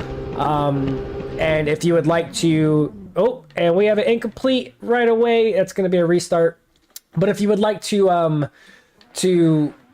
get some W Energy, then be sure to click the link below to go to our Discord, and then click on the affiliate links in our Discord, and that will send you to the W website, and use the promo code Assetto Drift League in all caps for 10% off for your first order. We greatly appreciate it, and thank you guys for joining us back now, and we are going to get started in round 2. Sir. All right, here we go. SDC Major Panis and Wheelman, also known as Souls, going for the first battle of round 2. Major putting down a solid lead run here so far after his restart. Souls, or Wheelman, also doing a very good chase run right on that wall, bettering his opponent's lead run while he's in the chase. Incredible runs from both drivers here. Oh, Major Pain is tapping the wall, but keeping it together. Absolutely. Major Pain is getting the bye first round. This is his first time being out here on the track during the yeah, he did. He the way the bracket's set up, he automatically moved on to round 2 because of the way the bracket is. He was the 31st guy. Well, technically the first guy, but he automatically moved on to round 2 just because we didn't have 32 drivers. We had 31. But all right, on a show. Yes, he is. He must have been in there utilizing the practice servers, like I definitely recommend. Keeps you warm, keeps you acquainted with the track. And Souls putting down a really good lead run here so far. Oh, looked like he was going to be a little shallow on that last wall ride there, but he was able to float out there. Major Painus, though, putting down a pretty solid chase run as well. Yeah, that is definitely going to be an interesting one. Both drivers, good runs on both sides. I definitely feel like Wheelman definitely had a little bit of a better lead run than Major, but obviously this could go either way. Both chases were really good, and especially the biggest thing was Wheelman actually getting out all the way to that wall when Major didn't on his lead, which was very interesting because he still pretty much kept up proximity. Yeah, he which did. was really interesting. So it's gonna be interesting to see who comes away with it. I agree. And if you guys would like to, go ahead and go over to Wheelman's YouTube channel and subscribe there. He makes Assetto content. Like I said, I will always support fellow Assetto Corsa content creators. To me, probably single-handedly the best game ever made, especially when you have a wheel setup such as all of us. Just very, very cool. If you like cars, you like going fast, drag racing, grip racing, drifting, any of it, Assetto is definitely for you. 100% for you. Yep, absolutely. One of the best small purchases I ever made. I'll tell you that. Oh, for sure. Well, Assetto is a small purchase, but what you need to run yeah. Assetto is definitely not a small purchase. You need a PC. If you want to race on a wheel, then you need a wheel and a, handbrake and definitely. shifter and pedals and all sorts of that. So it could be a very, very, very pricey investment, but Oh yeah. very, very much worth it. I mean, it's so far it's brought me hours and hours and hours of endless enjoyment, and still, even with how much money I have into it, one of the probably one of the best purchases I've ever made, along with some personal items and stuff like that. But and then another thing I always say is if you are a parent out there watching this and you want to look for hobbies for your kids, get them into sim racing or drifting or anything of the sorts, because it's a great community. Not only ADL, there's lots of other great communities out there, but it's a great way to pass time. It's going to make them better drivers in the future, I think. And what I personally think that it keeps kids out of trouble, because when you have communities such as ADL and SDC, they'd rather spend their time doing this than going out and getting associated with the wrong crowd and everything. So Oh yeah. Absolutely. I 100% support it. And I think that it is good for anybody and everybody. But they gave that last one to Souls. We're moving on now to the next battle here. We talked our way right into that next battle. But here we go. Radamy against Bartek. Both drivers in the RX-7. Both drivers should be very equal, as in power and grip-wise. Radamy putting down pretty solid lead run so far. Could have been a little deeper in that wall ride. This one as well here. But overall, really good lead run there from Radamy. Definitely expected a better chase run from Bob. I mean, it was a good chase run, but Yeah. I know what level he is on, and I was expecting something greater than that, but still good. I mean, no complaints about it at all. Absolutely. A very good run by both drivers. It's really going to come down to this one. How this is going to end. It is. Oh, I just remembered too that Bob, Bartek, he doesn't have a handbrake today, so that could have been it. My apologies, Bob, for insulting you. Oh, and Radamy with the straight and hitting the pole. He just bounced right off of that thing like it was made of rubber, but I promise you that is not usually the case. All Bartek has to do, or Bob as he's called in Discord, is keep it together here and finish out his run. Wow. And once again, one of those situations you just hate to see it. You do. Two very good drivers just bow cut short. Yeah, absolutely. When you get into round 2 and round 3 and even further on, you want to see nothing but complete runs, because you know how much these drivers want it want the victory, to go home with it at the end of the day. And, I hurt for them just as much as they probably hurt when they have an incomplete run. It's unfortunate. I've competed myself now in a couple comps, thanks to SDC. And, so I know how it feels to have an incomplete run, and that is definitely not what you want to see. You don't want to end your day with an incomplete. You'd rather lose fair and square, cleanly, by finishing both runs. At least then you feel better about it at the end of the day. But anyway, they did give that to Bob. Bartek, he will move on. Up next, we got Bread against Hydra. And this should be an interesting battle here, because Bread is very good driver. Very, very good driver. And Hydra also put down so many hours on this track for practice. So going to be interesting to see. But Hydra did switch up cars at the very last couple of days. Oh, and Hydra bumping Bread. Bread could have been going a little bit too slow there, causing Hydra to bump him. Oh, and it looked like Bread slowed down there, which he should not have. Hydra sucking right up on his door. Wow. Bread putting it right on the wall. Hydra, though, putting it right on the wall as well. Hydra possibly making a good choice by switching to the RX-7 at the last minute. He did have a slight hiccup there. Whoa. I think a lot of that had to do with Bread. Bread was slowing down quite a bit into that second outside, too. which could have choked up Hydra a little bit. I agree. It did look like Hydra had a slight hiccup going in that last wall ride, getting a little shallow, but he immediately corrected it and ended up finishing right on Bread's door. Yep. Once again, it's Alright. going to come down to the second battle. It is. Hydra putting down in that first section, probably one of the best first sections we have seen today. Staying on throttle like he should. Oh, and Brett bumping Hydra into the wall. You hate to see it. Hydra gonna finish out his run. He said, "You are not gonna take me out. I'm gonna finish this." And he does. Brett also getting really shallow in that outside last zone. Oh, wow. This is going to be a very interesting call here. However, I do think that it's going to go Hydra's way. Yeah, I don't see any of the fault falling onto Hydra. He looked like he slowed down the right amount, but just another. I think that is the third or fourth time we've seen a collision like that happen. But I feel like Hydra was in the right there. He slowed down as much as he should have. But just Brad just trying to get back on that proximity. Yeah, he was just being a little bit too aggressive, and the judges also seen it that way, and they gave it to Hydra. So up next is going to be SK Gaming against Tyler.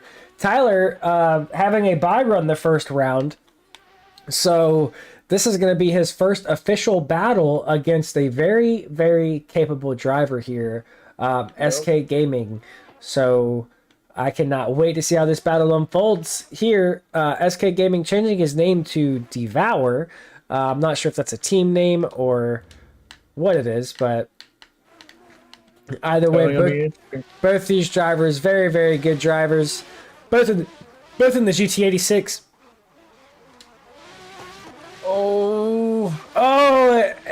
I'm not quite sure what happened there. It looked like SK Gaming was left foot braking to kind of get close. Oh, and SK hitting the wall and then completing as well. And both drivers resetting back to pits. So it's either going to come down to this second run on how they fare in this second battle or second run. Yeah. If any one of them incomplete or not quite sure. Not quite sure what happened there. It seemed like, I don't know. It looked like to me, SK did over-rotate coming out of the inside clip.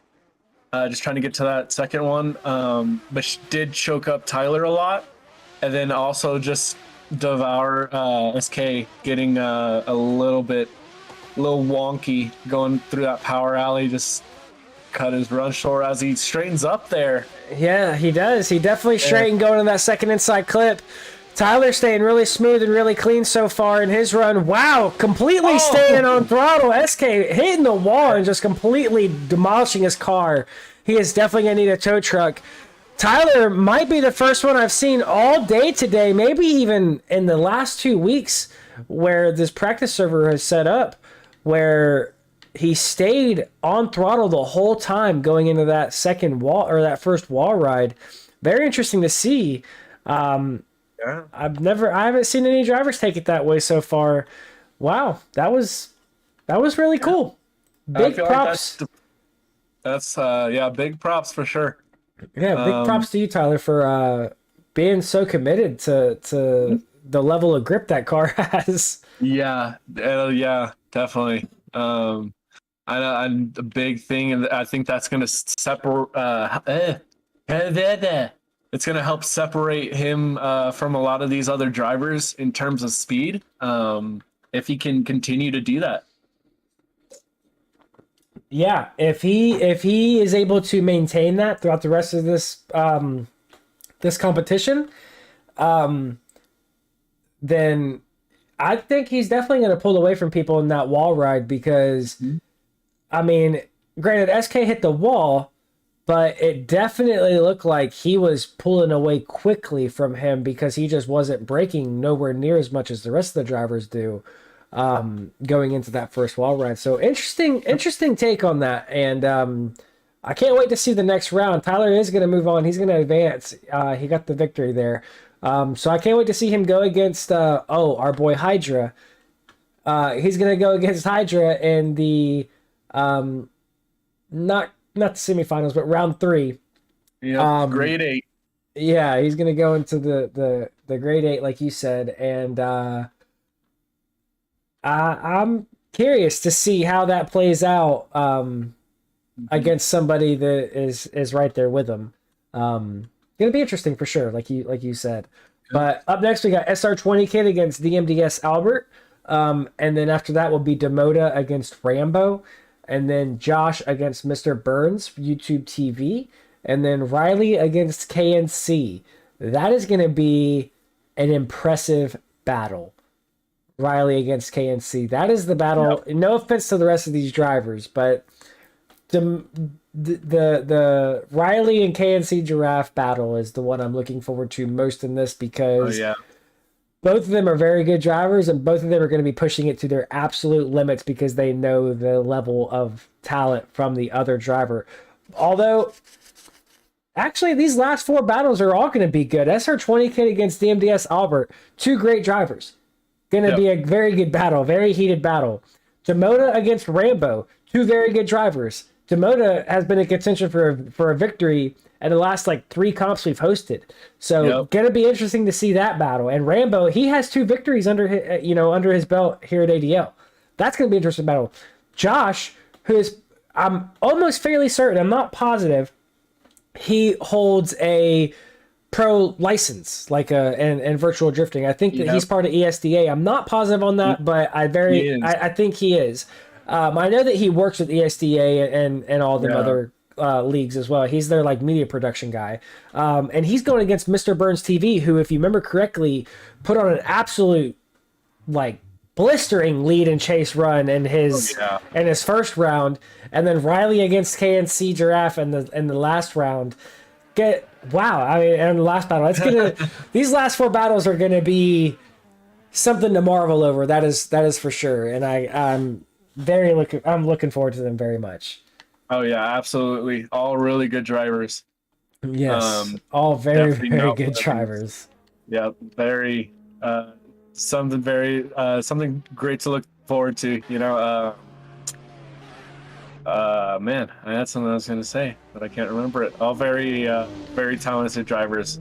Oh, all of them. None of these battles are hopefully not going to disappoint.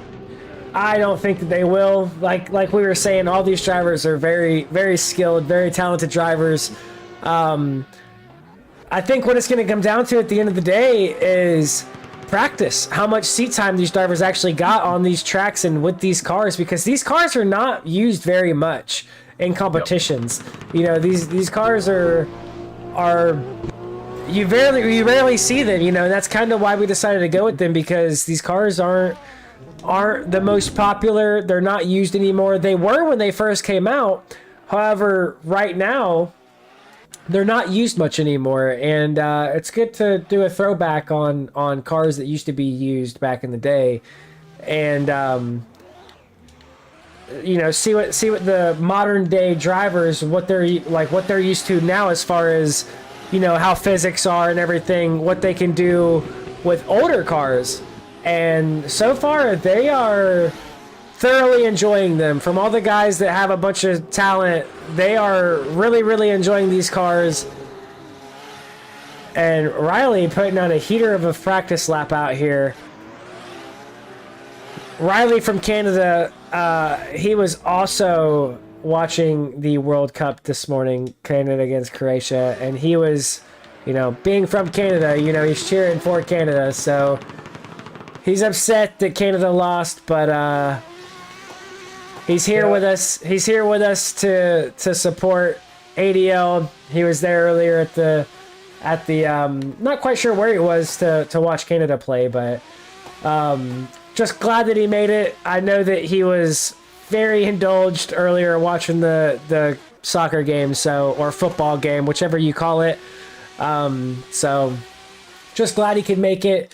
I know that he was saying how he had a couple brewskis, and he was feeling it.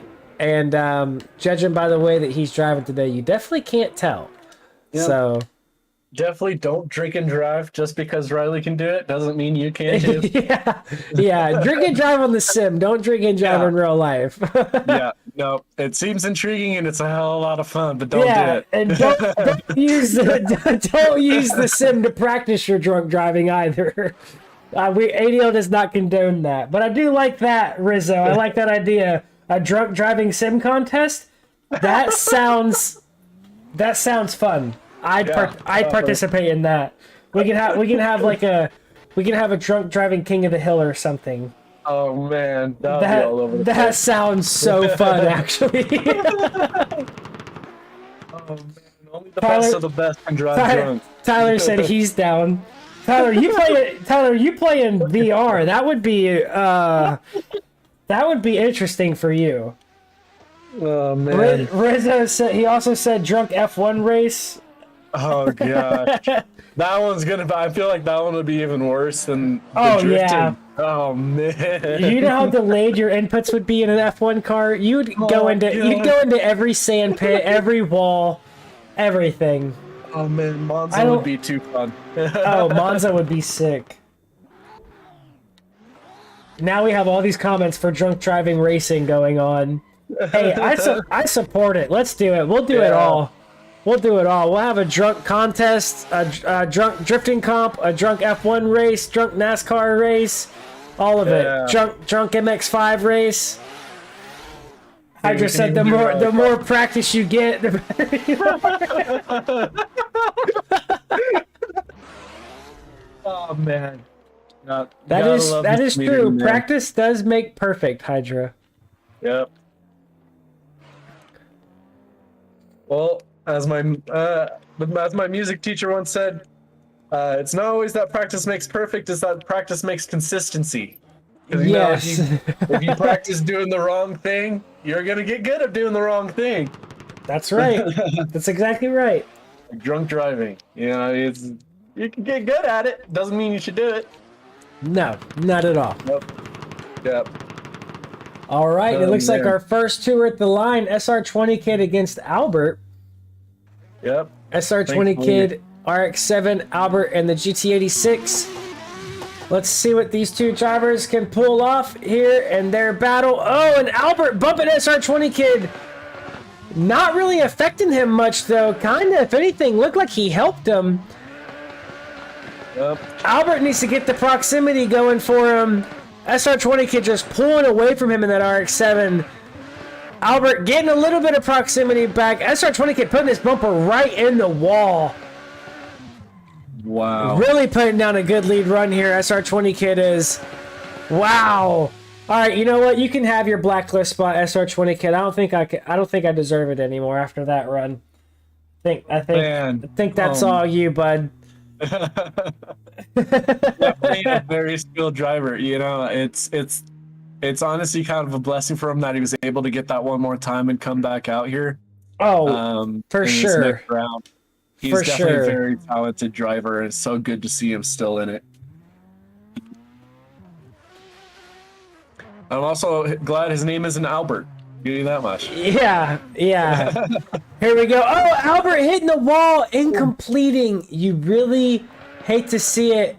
SR20 Kid gonna finish out his run here. Albert just immediately disconnected from the server. Man, that is so disappointing. Albert, a really good driver. We knew this was going to be a good battle from the start. You know, even though he didn't have much proximity in his chase, he really was showing what he can do through those outside zones. But you know, it's just tough. This track is so. This track is relentless and unforgiving. It will take advantage of you. He said bro turned off his PC. This track will 100% take advantage of you whenever you will let it. And that was just a prime example there. You know, Albert, just a great driver. Amazing driver. Unfortunate outcome for him. You know, he just slightly too fast on initiation, and you know, that's what happens. Yeah. It's been the tale of the tape for the whole day. A lot of great drivers just knocked out due to circumstance. You know, it just you can't be too safe with this track specifically. Right. Exactly. And the judges did give it to SR20 Kid. I know that's not a big shock to anybody, but I just got the call, so I was just informing everybody. SR20 Kid moves on to round 3. And here we go. Demoda against Rambo. Let's see what these two drivers can do. Rambo right on his Demoda's door. Wow, falling back a little bit because he had to allow room for transition. But that was an impressive initiation from Rambo there. Wow, also getting close up on Demoda's door again there. Wow. Demoda with a really good lead run. Really impressive lead run. He was deep in deep in the zones on the start of them and then kind of came out of them a little bit towards the end in the middle of them, but he stayed in them and he put together a really good lead run there. And then Felipe giving a shout out to Demoda. So Demoda, you got fans. Felipe's rooting you on in the competition, man. Let's see what happens in your chase run. Oh, and Demoda with a straight in. And that is very, very unfortunate. We were talking about how good these drivers were. And now we have back-to-back incomplete runs from two drivers that are very, very good. Oh, Demoda coming out of that zone a little bit. Wow. You hate to see it, you know. You do. Demoda, one of those drivers who did end up getting a bye in the first run. We didn't really get to see much of him aside from the practice runs he had. But he's just such a great driver. Once again, kicked out just due to this track, man. It's so complicated and so unforgiving. You really can't make a mistake. It really is. We'll just have to wait to see what the judges say about this run. I can't remember if Rambo had an incomplete in his first run or not. I don't think he did. Okay, no. Yeah, I was gonna say I don't think that he did. But very unfortunate for Demoda. That it definitely is a very hard initiation going into that inside clip with how tight it is, and with these cars, because these cars do like to fall out of the power band and just completely lose all power. Well, not lose power, but the turbo lag, they'll just completely feel like they just shut off if you don't stay up in the RPMs in them. And that is a prime example right there. Demoda, great driver, just having a play victim to the cars and the track, so. You hate to see it. It's one of those things that it happened. Honestly, it's happened so much today. It's just a tell of if it's gonna happen, or it's not a tell of if it's gonna happen. It's a tell of when. It's a tough, harsh reality. But this track is it's so complex. A lot of these drivers can run it very well, but to become consistent at it takes a really long time. It does. And I mean, especially with these cars too, there's a very fine line between, your car just straightening up and gripping up and, staying with traction loss. So, yeah. The judge is taking a really long time on this. Yeah, they gave it to Rambo. I think they were just making sure that there was no mistakes made on Rambo's end in his chase run. Whereas there wasn't, obviously, maybe a few minor mistakes, but nothing major, nothing to make them make them get kicked out of the competition or anything, or not kicked out, but eliminated, or go to OMT I'm sorry to cut you off. No. I was just saying nothing to make it go to OMT or anything like that. Yeah, I was just gonna say maybe looking at the at Demoda's incomplete and seeing if possibly Rambo was at fault for that. Maybe he slowed down a little bit too much, but that's the only thing I can see them really taking their time and observing. Yeah, that's probably what it was. But here we go. We got Josh against Mr. Burns, YouTube TV. Josh now with a green name, so it looks like, or yellow name, so it looks like he's got a little bit better connection here. And we are off for their runs. Very excited to see what Mr. Burns can pull off here. And his chase run, his first run was very, very good. Very impressed by his driving skill, not knowing anything about him before the competition today. Yeah. But definitely seems to have a good hold on these cars. And Definitely very making his impressive move known for driver. all the right reasons. Yes. Wow, just staying right on Josh's door all the way around. Very impressive skill. I myself will be going and subscribing to his channel after here. I want to see what what content he makes on his own channel. Knowing It actually that, turns out that it's actually Mr. Burnsy TV. Oh, okay. Y are the name. Yeah. Oh, okay. Is it? Does he have YouTube or is it Twitch? It's he has a. I think he has a YouTube. I want to say possibly. Hold on. I have to go back and see.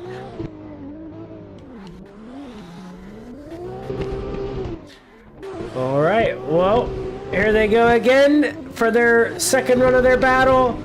Josh in the chase this time, and Mr. Burnsy in the lead. Wow, looking like a mimic run here so far from these two drivers. Josh with a really good chase run here so far. Oh, bumping Mr. Burns. Getting a little aggressive on that wall in proximity there. But Mr. Burns holding it together, not letting him take him out of this competition. Wow. Very impressive runs by both drivers.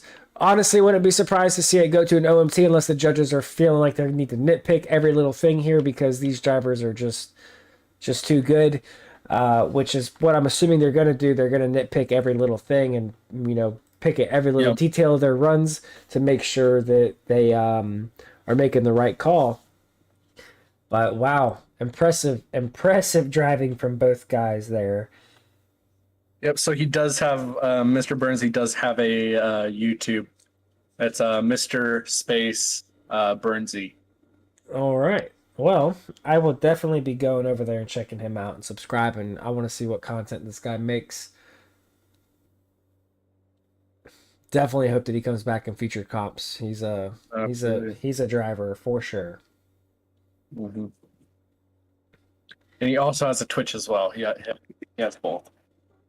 Oh, okay. So, all right. Both under Mr. Burnsy on Mr. Burnsy TV on Twitch. There you guys have it. Yep, definitely a good guy to check out. Promoting this guy more than our own self, man. Y'all go check out ADL. Hit the link above in the description, the Discord link. And if you guys want to come and drive with us, join in any competitions, just get some doors with us and do some practice and tandems with us. We every now and then we set the servers up for some fun stuff, whether it be racing or just tandems around a track, a tandem track. We're always having fun doing King of the Hills, and whatnot. So you guys join us and come and drive with us. Any new member, if you're new to drifting, that's fine. We'll teach you guys and we'll get you guys set up for success in the future. No problem, Mr. Burnsy. Anytime, man. Driving with Mitch. I've seen you. I've watched your streams before. Awesome, dude. That's awesome. I didn't even realize it was you. Wow. Yeah, I've watched a lot of your stuff, dude. I'm not sure if you were shouting out somebody else or not, but yeah, Driving with Mitch. I've watched a lot of that.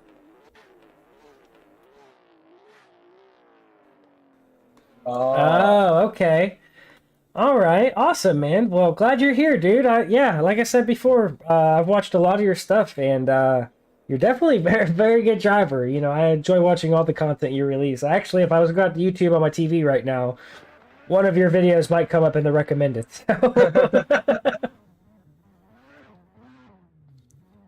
Wow. Crazy. Awesome, dude. I didn't even think that you would be on this platform, but dude, that's very cool. Very, very cool, man. Now we just got to get like Cool Kid from BX and and Slap Train and C Toretto and all them boys in here. Shifter. Let's get all them in here. If you guys know them, send them my way. Yeah. No problem, brother, man. Absolutely. This goes to show them the kind of people you're meeting this, man. Yeah, Awesome to see. that's the community, man. The community here is awesome.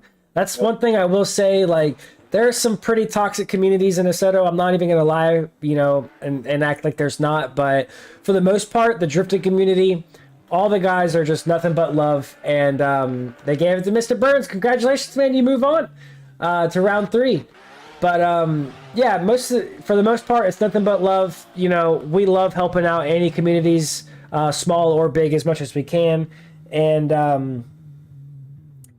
that's just what we're about. You know, we wanna further progress this platform, and not only ADL but all platforms that deal with Assetto Corsa, and just keep growing this. You know, it's the sim drifting community is growing rapidly, and I just want it to be like a takeover. You know what I mean? Like, It's awesome. It's an addiction like nothing before.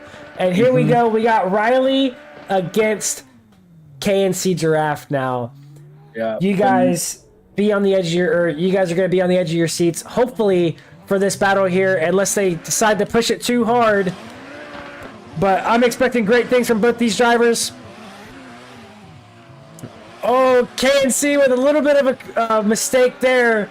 Bumping Riley on the transition. Not quite transitioning fast enough. But KNC, bumping Riley. He, like I said before, unless they push it too hard, expect great things. And that's exactly what they're going to do. They're going to push it really, really hard because they know the level of skill that each other have, and they know they're going to have to come out here and perform their best to move on. So I honestly don't blame him. Shout out to Tyler's dad. Not quite sure who's Tyler's dad is, but shout out to him. All right, here we go. KNC initiates really deep into that first touch and go, leaving Riley enough room to hit that inside clip. Using all the track there. Wow. Using all the track everywhere, KNC is. What a lead run from KNC here, but Riley giving him no breathing room and staying right with him all the way around. Riley driving the wheels off that 180 to be sure that RX-7 does not leave his side. Wow, what a run from Riley and KNC both. Yeah. Those are the runs you come to see, and huge congrats to both, or huge shout out to both drivers. That's awesome. Absolutely. Like realistically, you don't expect anything less from these guys.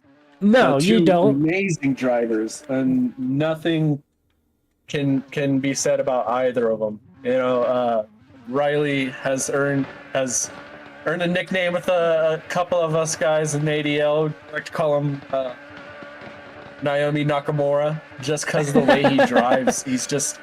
He's so fluent and so consistent, and he'll just throw it on your door just because he can. Yeah, he will literally push you all the way around the track. You know, not during comp days because he wants to stay safe, but in practice, he will literally push you around the track. Riley does move on. He advances to round 3. And that's going to do it for our top 16. We're going to now move on to the Gray 8 unless we're going to a commercial break. But before you guys go anywhere, I want to give a shout out to the KNC Motorsports. They are an awesome group of guys. All of them, they do modding, they make cars. I'm pretty sure they make tracks as well. I'm not positive on that, but I know they make cars, and all of them are drivers. So anytime you join into a public lobby and you see KNC in there, I would definitely join, because you're bound to get some good clips or photos or anything, because the guys are just they're studs when it comes to the Assetto Corsa community. So shout out to them. They don't sponsor us or anything. Wish they did, but shout out to them. Great group of guys, and I love seeing them in the competitions. So yeah, definitely a good group, better luck to you in the future, KNC Giraffe, and hopefully we start to see more of your team members join in here and take part of the competitions. That'd be awesome.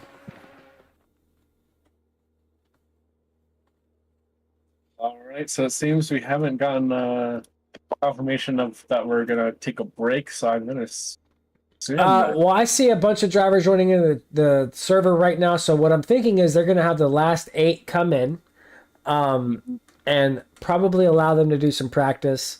And then, if I had to guess, not positive, they could just be running it straight to semifinals, straight to the end. Not quite sure just yet, but yeah, they not sure. We'll be told here soon. I'm sure.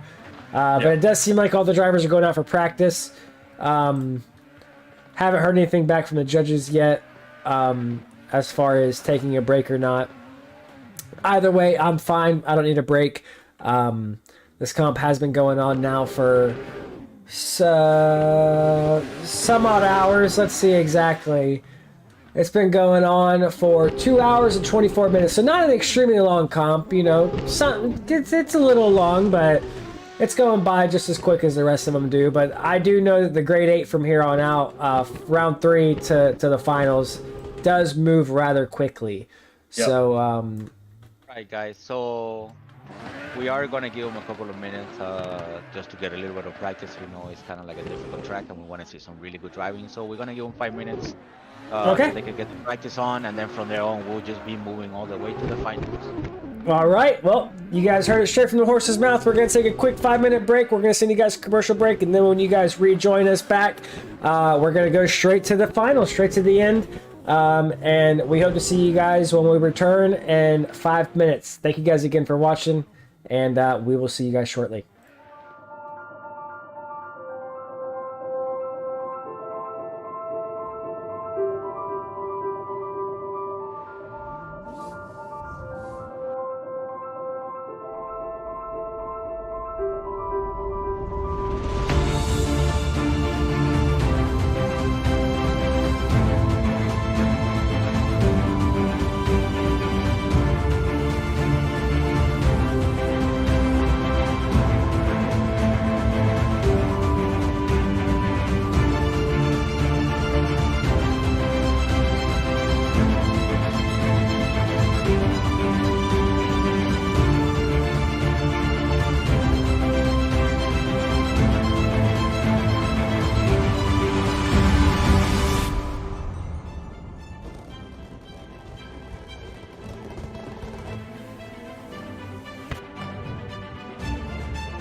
All right, guys, welcome back.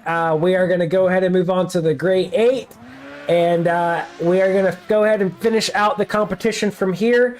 There will be no more breaks from here on out. Sorry for all the breaks during the live stream, but we do want to make sure that all the drivers are getting as much practice in to ensure that the runs go as swimmingly as possible.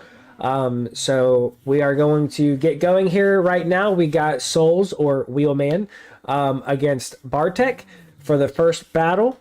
Going to be a very interesting one because Bob, Bartek is what he's also known as Bob. He is a very, very, very good driver, but he does not have a handbrake today unless he assigned a button for it to help him out until he gets a new handbrake. And then Souls Wheelman has just been putting down some really, really good runs here today. So going to be an interesting one. Can't wait to see what the outcome of this battle is. And yeah, let's get it going. Yes, sir. Oh. Yeah, you know, specifically for this being Wheelman's first ever comp, he's been killing it. Oh yeah, he really has. He drives with us all the time, but this is excuse me, this is his very first competition with us. He actually wants me to make a track. Oh, Wheelman was in reverse, so. But he also he has a track that comp track that he wants to have made. It's a very interesting layout. I think it takes place on Barcelona. I think the track is, and which is an interesting track for comps. But I think I'm gonna make it, and we'll see how it goes. Yeah.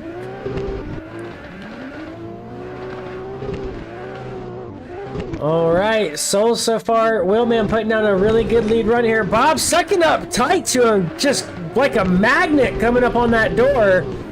Really trippy seeing these cars with the same livery on them. Oh, Souls bumping the wall twice. Man. Wow.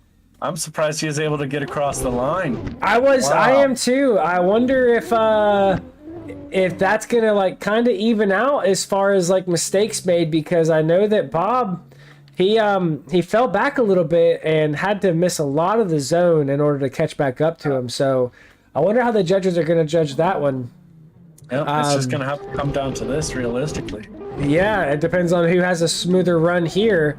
But anyway, Bob initiates and Wheelman is right on him. Really close. Oh, and Wheelman hitting the pole, and that is possibly... I'm not going to say for sure. Oh, and then Bob, he straightens up. All he had to do was play it safe. And he throws his run away too. Wow. That is very unfortunate. You know that he is kicking himself right now because he knows all he had to do was finish the run. And this is most likely going to go OMT. Due to both the two drivers making errors on their first run and then both drivers incompleting on their second run. Usually, if a driver incompletes in the lead run or in the lead position, the chase driver doesn't necessarily have to complete his run, because usually when when the lead driver incompletes, it will mess up the chase driver. But when the chase driver incompletes, the lead driver still has to finish his run and complete it. So it's going to be interesting because even with the first run, it was a clean run. There was no one incompleted. Obviously with Wheelman's just getting up on that wall, it did kind of impede with the chase driver's run, but not enough to really like bring down the hammer on it. But it's gonna be interesting to see, because obviously both drivers only have one run. They don't, obviously the second run didn't really go in favor of either one. They both incompleted. Yeah, I think it's either going to come down to they're either gonna, say that both drivers had equal mistakes on the first run, or I think they're gonna say that, or they're just gonna judge off the first run because both drivers had it complete on their second run. So, Yep. that's all they can do right now is just judge off the first two runs. But they both kind of made not equal mistakes, but they both made mistakes in their first run. Bob had to cut a couple clips, and Wheelman, he kind of just he hit the very last wall ride. He bumped the wall twice, and it kind of made him shallow up a little bit. So, Yep. the judges are writing to me now. So they already they gave it to Bartek. All right, so he is So I going to guess move they're gonna- on. I guess they assume the wall taps from Wheelman were enough to just kind of sway it, or just because he fell out first of that chase. That inside clip, light pole making its debut, taking its first life. Yeah. But yeah, it's just mine, but they made the call and Yeah. there's a winner. I don't think Wheelman's mistakes weren't Bob's mistakes weren't as bad as Wheelman's mistakes in the in the first run. And I think that's how they seen it, Bob was just shallow in a couple clips, whereas Wheelman made contact with the wall. But Hydra putting down an absolute straight up after hitting the wall. You don't want to see it. Tyler was able to stay off him. I think he might have been able to read that there was contact coming before it actually happened. Seen that he was going a little bit too fast into that last wall ride, and just wasn't able to correct it. That's really tough because Tyler was not putting together a good chase run at all. He was very shallow. So realistically, if Hydra could have kept that lead run going and just put down a chase run like he knows how to do, he could have easily won this. He could have. Hydra also just bumping Tyler just now on initiation, sending him a little bit wide, but Tyler was able to correct and stay in it. Wow, Tyler with a really good flick into that wall ride, but I think I just seen what Tyler does. He doesn't break going into the wall. Another incomplete. Yeah. Wow. That's an interesting one. They're gonna have to go one more time here. I think that they are. I think that they are. Oh man, like you could obviously say that Tyler was really the only one to finish on the chase run, but when you have 1 out of 4 runs to judge off of, like realistically, because Tyler was the one I would say who was at fault there. He slowed down a lot through that turn. But man, that's disappointing for both drivers. Yeah, it's go. I don't know how it's gonna really play out. It's gonna be very interesting. Yeah. Like Counselor Garage just said, Tyler did finish his first run, whereas Hydra didn't. So, that's the only thing I could see coming back to utterly decide this is just because Tyler was the only one to finish. Even with the Hydra going into the wall on his lead run, he was still able to finish. That's the only way I could see this going Tyler's way. But realistically, I don't know. There's just nothing to go off of. But I could see this going either way. One more time or Tyler. I honestly, one of those positions where I'm glad I'm not a judge because I wouldn't know what to do. I feel the same way. I feel like I can make a call, but it would definitely be. Wouldn't it be? I don't know. I feel like I could make a call, but it would be tough. It would be tough. Yeah. Yeah, definitely an interesting one. Because but on that first run, Tyler made he had to cut the track a lot just to keep up with proximity to Hydra. But obviously, Hydra spitting out on that outside two, Tyler was able to finish the second run going by. Still really good. Hydra got into Tyler in that initiation, which did send him a little bit offline.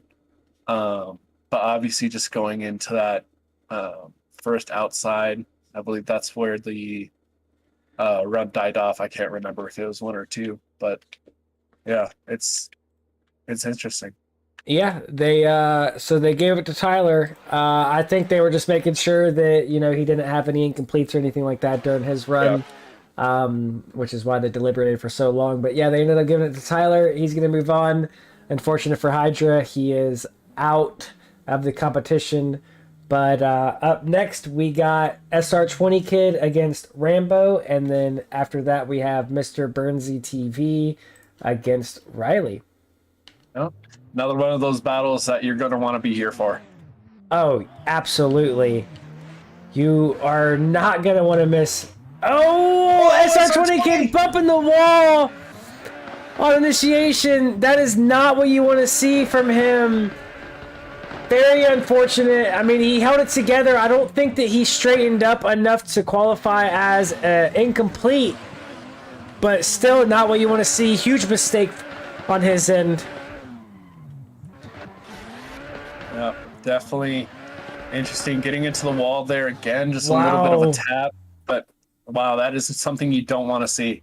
That's a tough one, because if he did straighten out too much with that contact, they will call him out for it. That will be an incomplete. Rambo, I believe, was just keeping off a little bit through those outside zones. He was a little bit back. I think that was more purposeful than situational. One thing I will say about Rambo's chase run just now is going into that last wall ride, Rambo transitioned very odd, very, very, very slow. And it kind of looked like it was like if you weren't like paying attention, it would look like he kind of straightened a little bit, but he just transitioned really, really, really slow. And SR20 Kid really struggling in this chase run against Rambo, really falling in and out of proximity and making a lot of corrections and wobbles, and he bumps Rambo right into the wall, right at the line.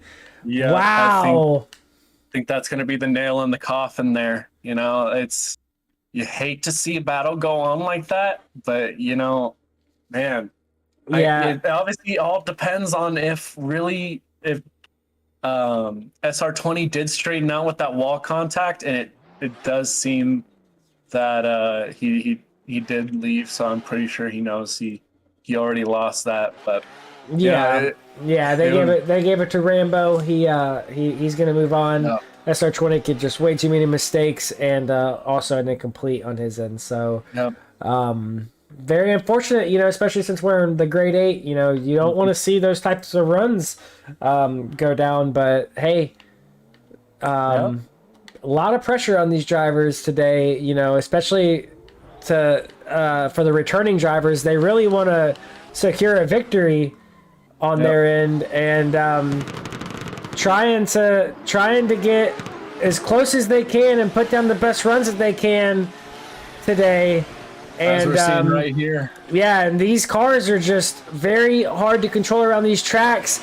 And this is the battle that I've been waiting for all around.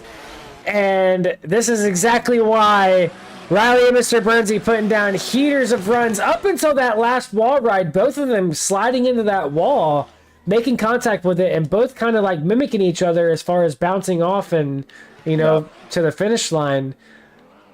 But what it looked like was Riley maybe got into the front quarter panel of Mr. Burnsy. I think he did. Slight bump, just enough to send him there. Yep. So it's going to be once again, it's going to come down to this run right here. Yes, it is. Let's see what Mr. Burnsy can do on his chase run.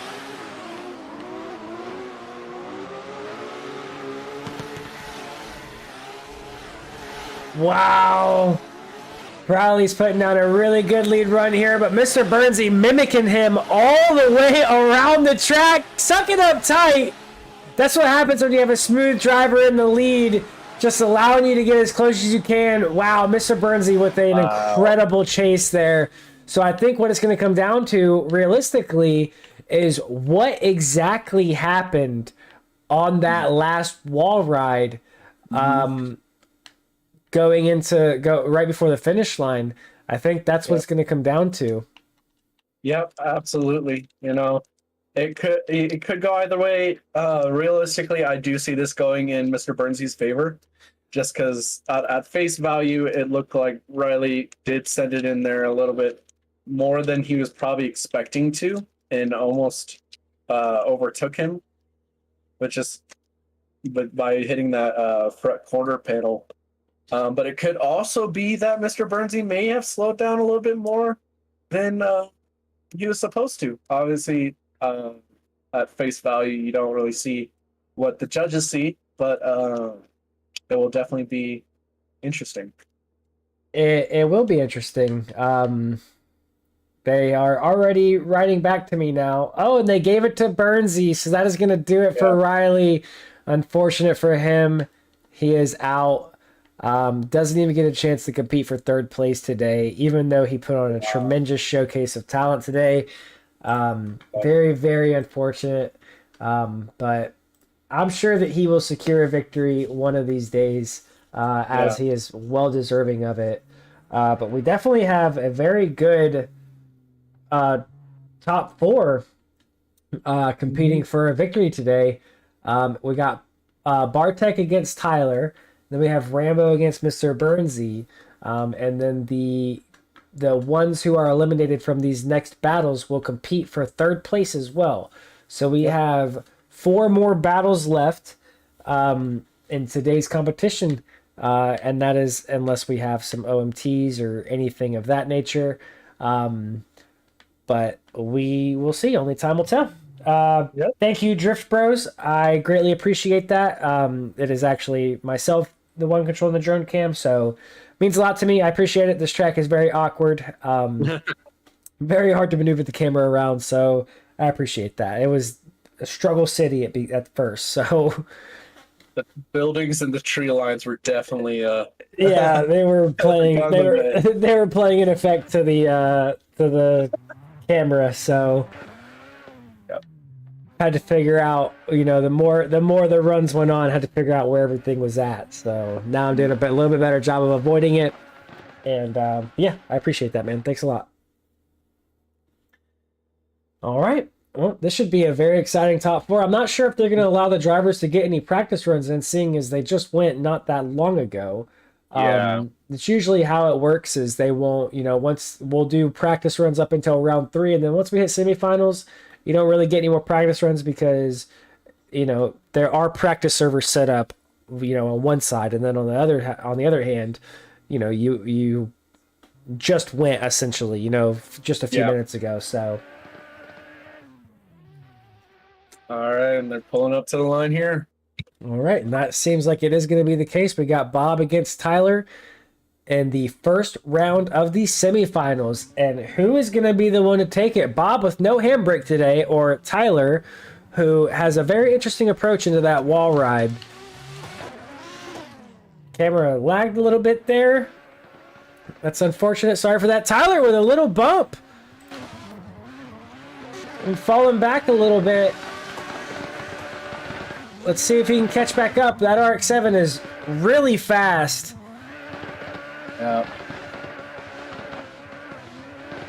Seems like he needs to get a little bit more proximity because Bob is going to be really close to him. But either way, both drivers made it across the line, and that is all that we really want to see. When it comes down to it, is that can make or break you on this track. So Tyler warming up his tires a little bit. Coming up to the line.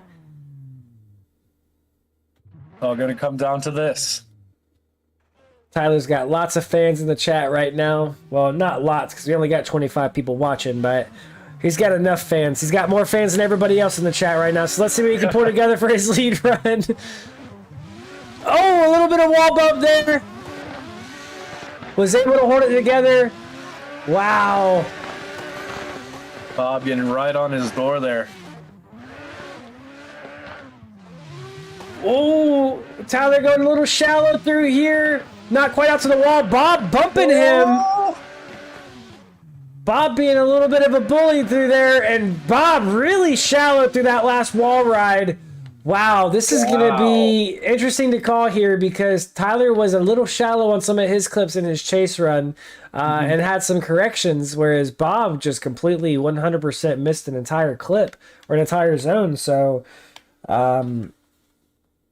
yeah, definitely. It's going to be interesting because Bob, he was running a really good race, a really good chase, but just a little bit of contact through outside one just kind of set him off a little more than I believe he was expecting.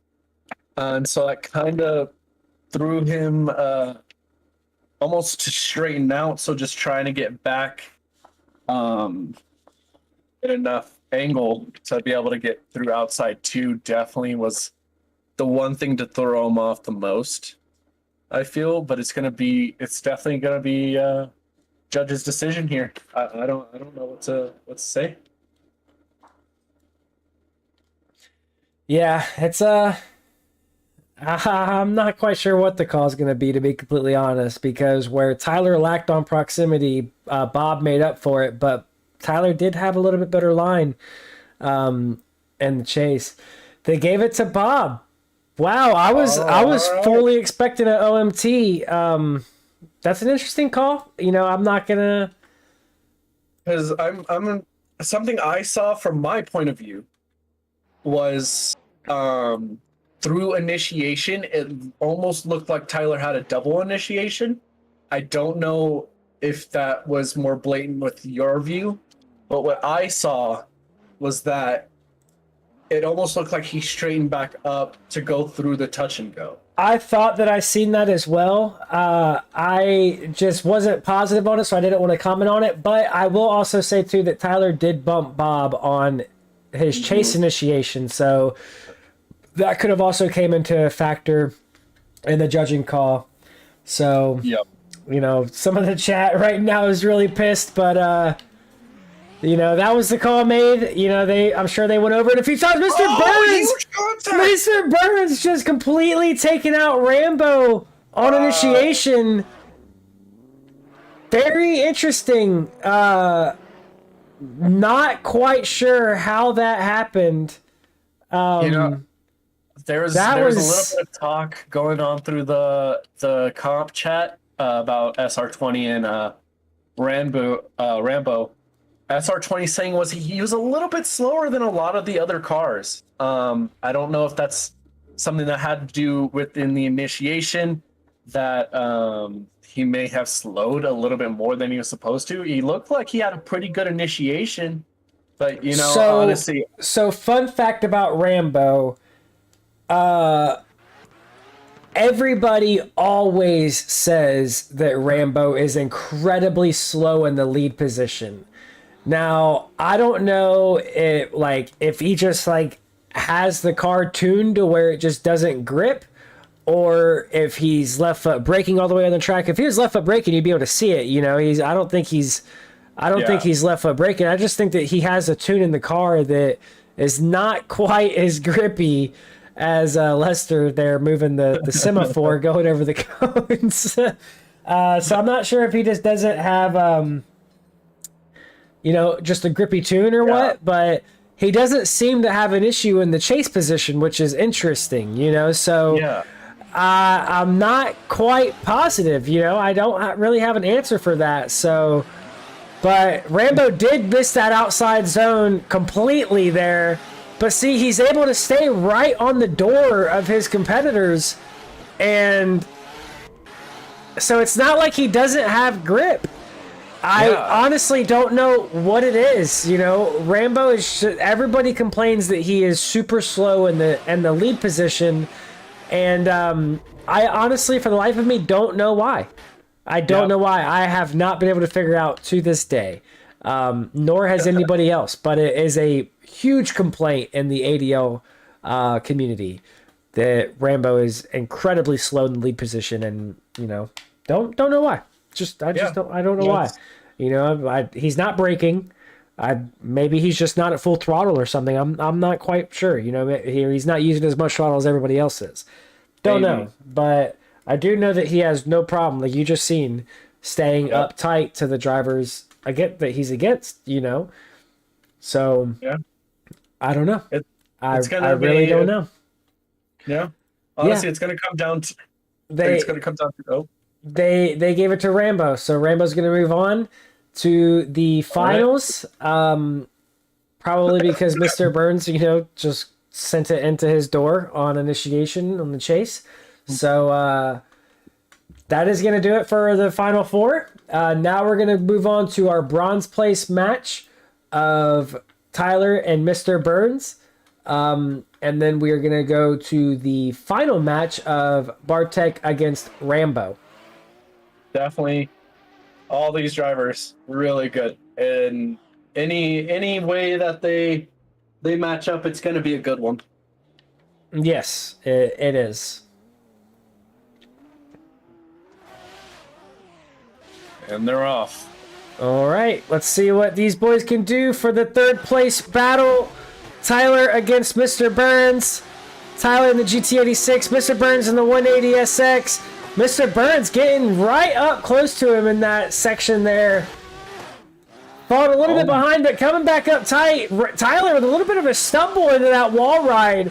Didn't quite throw as much angle as you want to see, but he was able to get back up on angle. And Tyler with a little bit of an over-rotation and bumping the wall. Mr. Burns trying to be on the brakes to avoid contact, but unfortunately he couldn't be on the brakes enough. And I do believe that will go fault to Tyler for the over-rotation.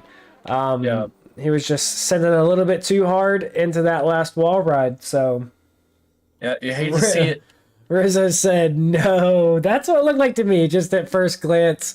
Not saying that was the case, but that is what it did look like.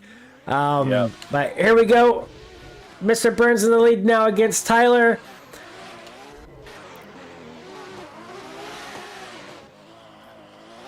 All right, Mr. Burns pulling away from Tyler a little bit here through this Manji section. Let's see if Tyler. Let's see if Tyler can surge up on the door here, and he falls back. Huge braking from Tyler to avoid making contact with the wall. Mr. Burns staying smooth in the lead position here. Tyler making quite a few corrections throughout his chase run, and I do think that is going to lock in Mr. Burns' third place, but we will see what the judges say. Either way, great driving from Tyler. Absolutely. Both drivers did a really great job. Tyler, just unlucky,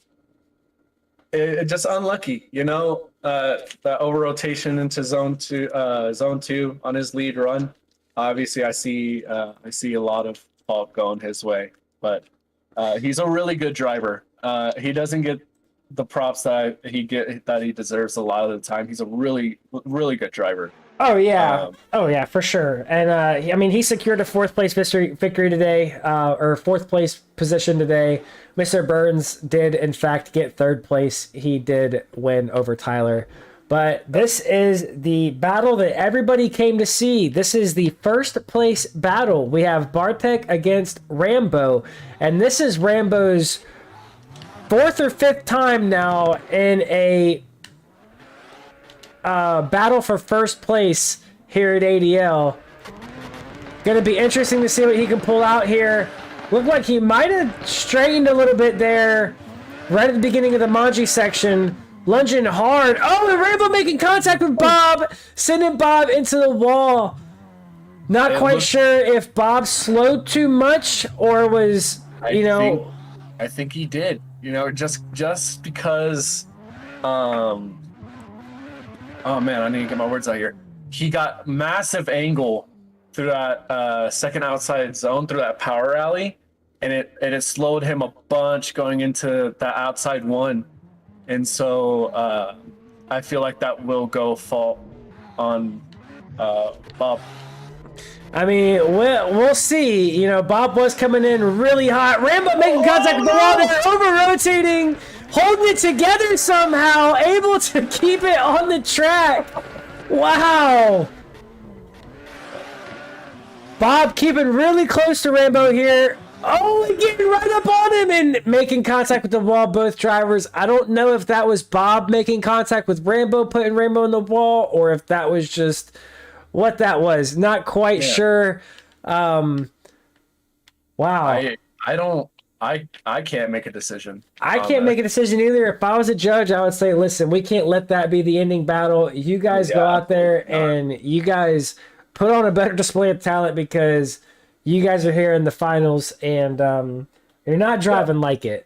So, not to insult either one of you guys, but hey, we know you guys both want it really bad, but you know, try to keep the composure, try to stay calm and put on a great display of driving. So That's not. You never want to see the finals go away of DNF. I never want that. right, exactly. Nor do either one of these drivers.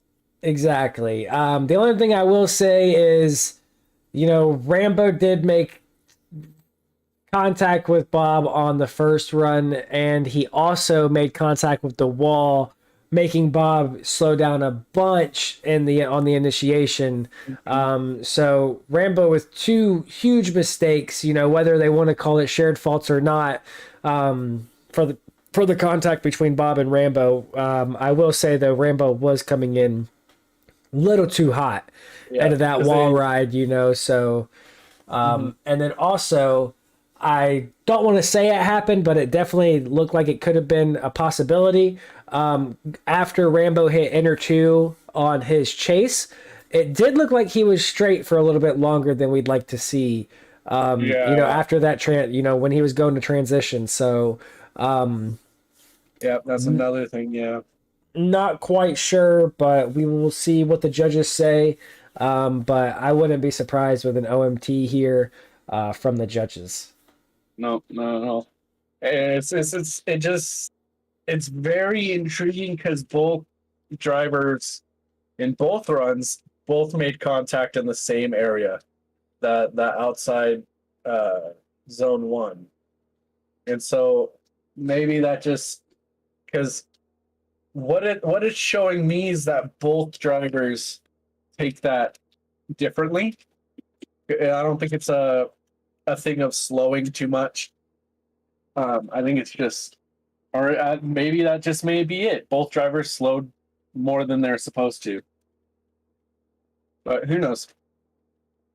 Yeah, who knows? But the judges decided to go OMT. So we're going to get to see one more battle here for the battle for first place between Rambo and Bob. And fun fact, I just realized this. This is these two drivers' second time meeting in a finals battle against each other for first place. The first time this happened was at Tsukuba. BDC Tsukuba. These two drivers met for a battle for first place. So wow, Rambo really close to Bob there. Backing off almost perfectly to allow Bob to transition. But Rambo did fall back quite a bit there. Wow. Bob with a really smooth transition into that wall ride there. And Rambo's still sticking close. Not quite matching angle, but staying right close to him. Could have definitely matched his angle a little bit better, but stayed right there with him for the most part. So, yep, it's once again, it's going to come down to this. You know, it is. I hope we can have a clean run, but obviously, you never know. You'd hate to see a mistake happen here in the finals. You would. You absolutely would. Let's see if Bob can stay clean through this run and also keep that close proximity like he's had all day. Wow, Bob with a really close initiation, backing off a little bit. Maybe thought he was a little bit too close, but getting right back up on Rambo, sticking really close to them through the Manji section. Very brave move there from him. Not all the way out Bob, to that zone. yeah, Bob not quite out all the way in that zone, but still sticking really close with Rambo. Matching angle to Rambo across the line and sticking close. Wow. What a run. That's a close battle for sure. That's a very close battle. You know, man, yeah, that's gonna be a hard one to judge. I feel like Bob had a lot more proximity through the power alley, and I'm not certain if there's any mistakes, like outstanding mistakes, but I don't know, because both runs were amazing. Everything you want to see from them. I just feel like because Bob fell out of proximity, he didn't fully hit the zone that he was supposed to in that outside one. He closed it up in 2, and he matched angle pretty good, something that Rambo wasn't able to do through 2. But this could go either way. Honestly, once again, can't be said enough.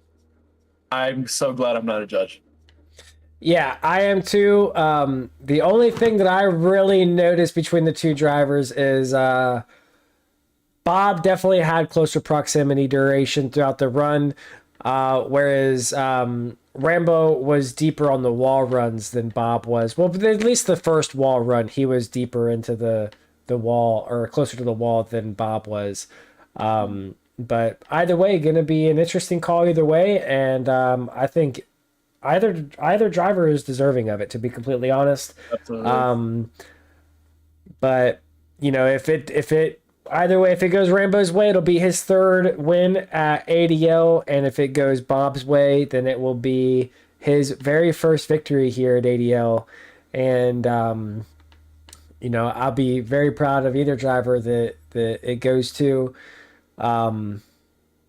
Just want to say too, because I forgot to mention it earlier, this pack is actually called the Irish Pro Pack. You guys can find it on Vosen. It's kind of an older pack. It's based off old VDC physics, but the cars are tons of fun. There's only 5 cars in the pack. There's this 180, there's an E92 Eurofighter, there's an RX-7, which you guys seen Bob driving and a few other drivers today. There's an S15, and there's also a why can't I think of it right now? GT86, have you said that one? GT86. I'm sorry. Yep. But it's only a 5-car pack, but they are loads of fun. And they do handle really good. They have really good amounts of grip. And like I said, you guys can find them on Vosen. I highly recommend you guys download them and give them a try for yourself. You know, maybe even host a competition of your own with them. They only come with a handful of liveries, though. I'm not sure if a Skuko Drift family is the one that made these cars or not, or if they just made the liveries that come with these cars because they used to do competitions with them or what. But either way, I know Inertia Performance is behind the physics. I'm not quite sure who exactly that is, but big shout out to them for making these cars, and a Skuko Drift family as well for supplying the liveries on these cars. But also, I'll be waiting on a judging call. Like I said before, if you guys wanted to go ahead and join into any of the future competitions here at ADL, then click that Discord link below, join the Discord, and like I said, we do competitions every other weekend on Sundays, and that is Eastern Standard Time, usually right about 3 o'clock Eastern Standard Time is when we do ours. Shout out to SDC, one of our partners and one of our sponsors. They do competitions every week on Saturdays Eastern Standard Time, between the times of 3 to 4, usually Eastern Standard Time. And then also Team Kumadori, one of our sponsors, Team BDB, one of our sponsors, and Asphalt Tattooist Drift Team is another one of our sponsors. Also, they don't really sponsor us, but they are allowing us to use their liveries, or not liveries, their logos on our cars, and they do know who we are. They gave us full permission. Atlanta Speedworks out here, where I am located locally. They are pretty much a for-hire race team. They will tune your car, replace your tires, stuff like that, while you guys go to racing events and everything. And then last but not least, Dubby, Generalist Energy. that will be shipped right to your door. If you guys want to try it, then hit that link to the Discord and follow the link for affiliate links and use the code Assetto Drift League for 10% off your first order. Again, that is Dubby, that is Genderless Energy. It is a mix that you put into your water, or whatever you want for that matter, but recommended that you put it in water. Yeah, provide you all the energy that is, like I said, again, genderless and very, very good. The win goes to Rambo. They literally just sent it to me right as I finished doing the the sponsor shout outs. So that's gonna do it. Rambo's gonna secure his third victory here at ADL. And yeah, that's gonna do it for the comp today, guys. Vroom, do you have anything you want to add to the live stream before we close this thing down? Just congratulations to all the drivers and for all the fans stopping by in the live stream. It's amazing to have you guys here. You are what make ADL special. And I just want to thank everyone for being so supportive and just having a great time. I agree. The members in the ADL community, they definitely make a world of difference. We wouldn't be ADL without the ADL members. Big shout out again to Vroom today for joining me in the commentators booth and keeping me company.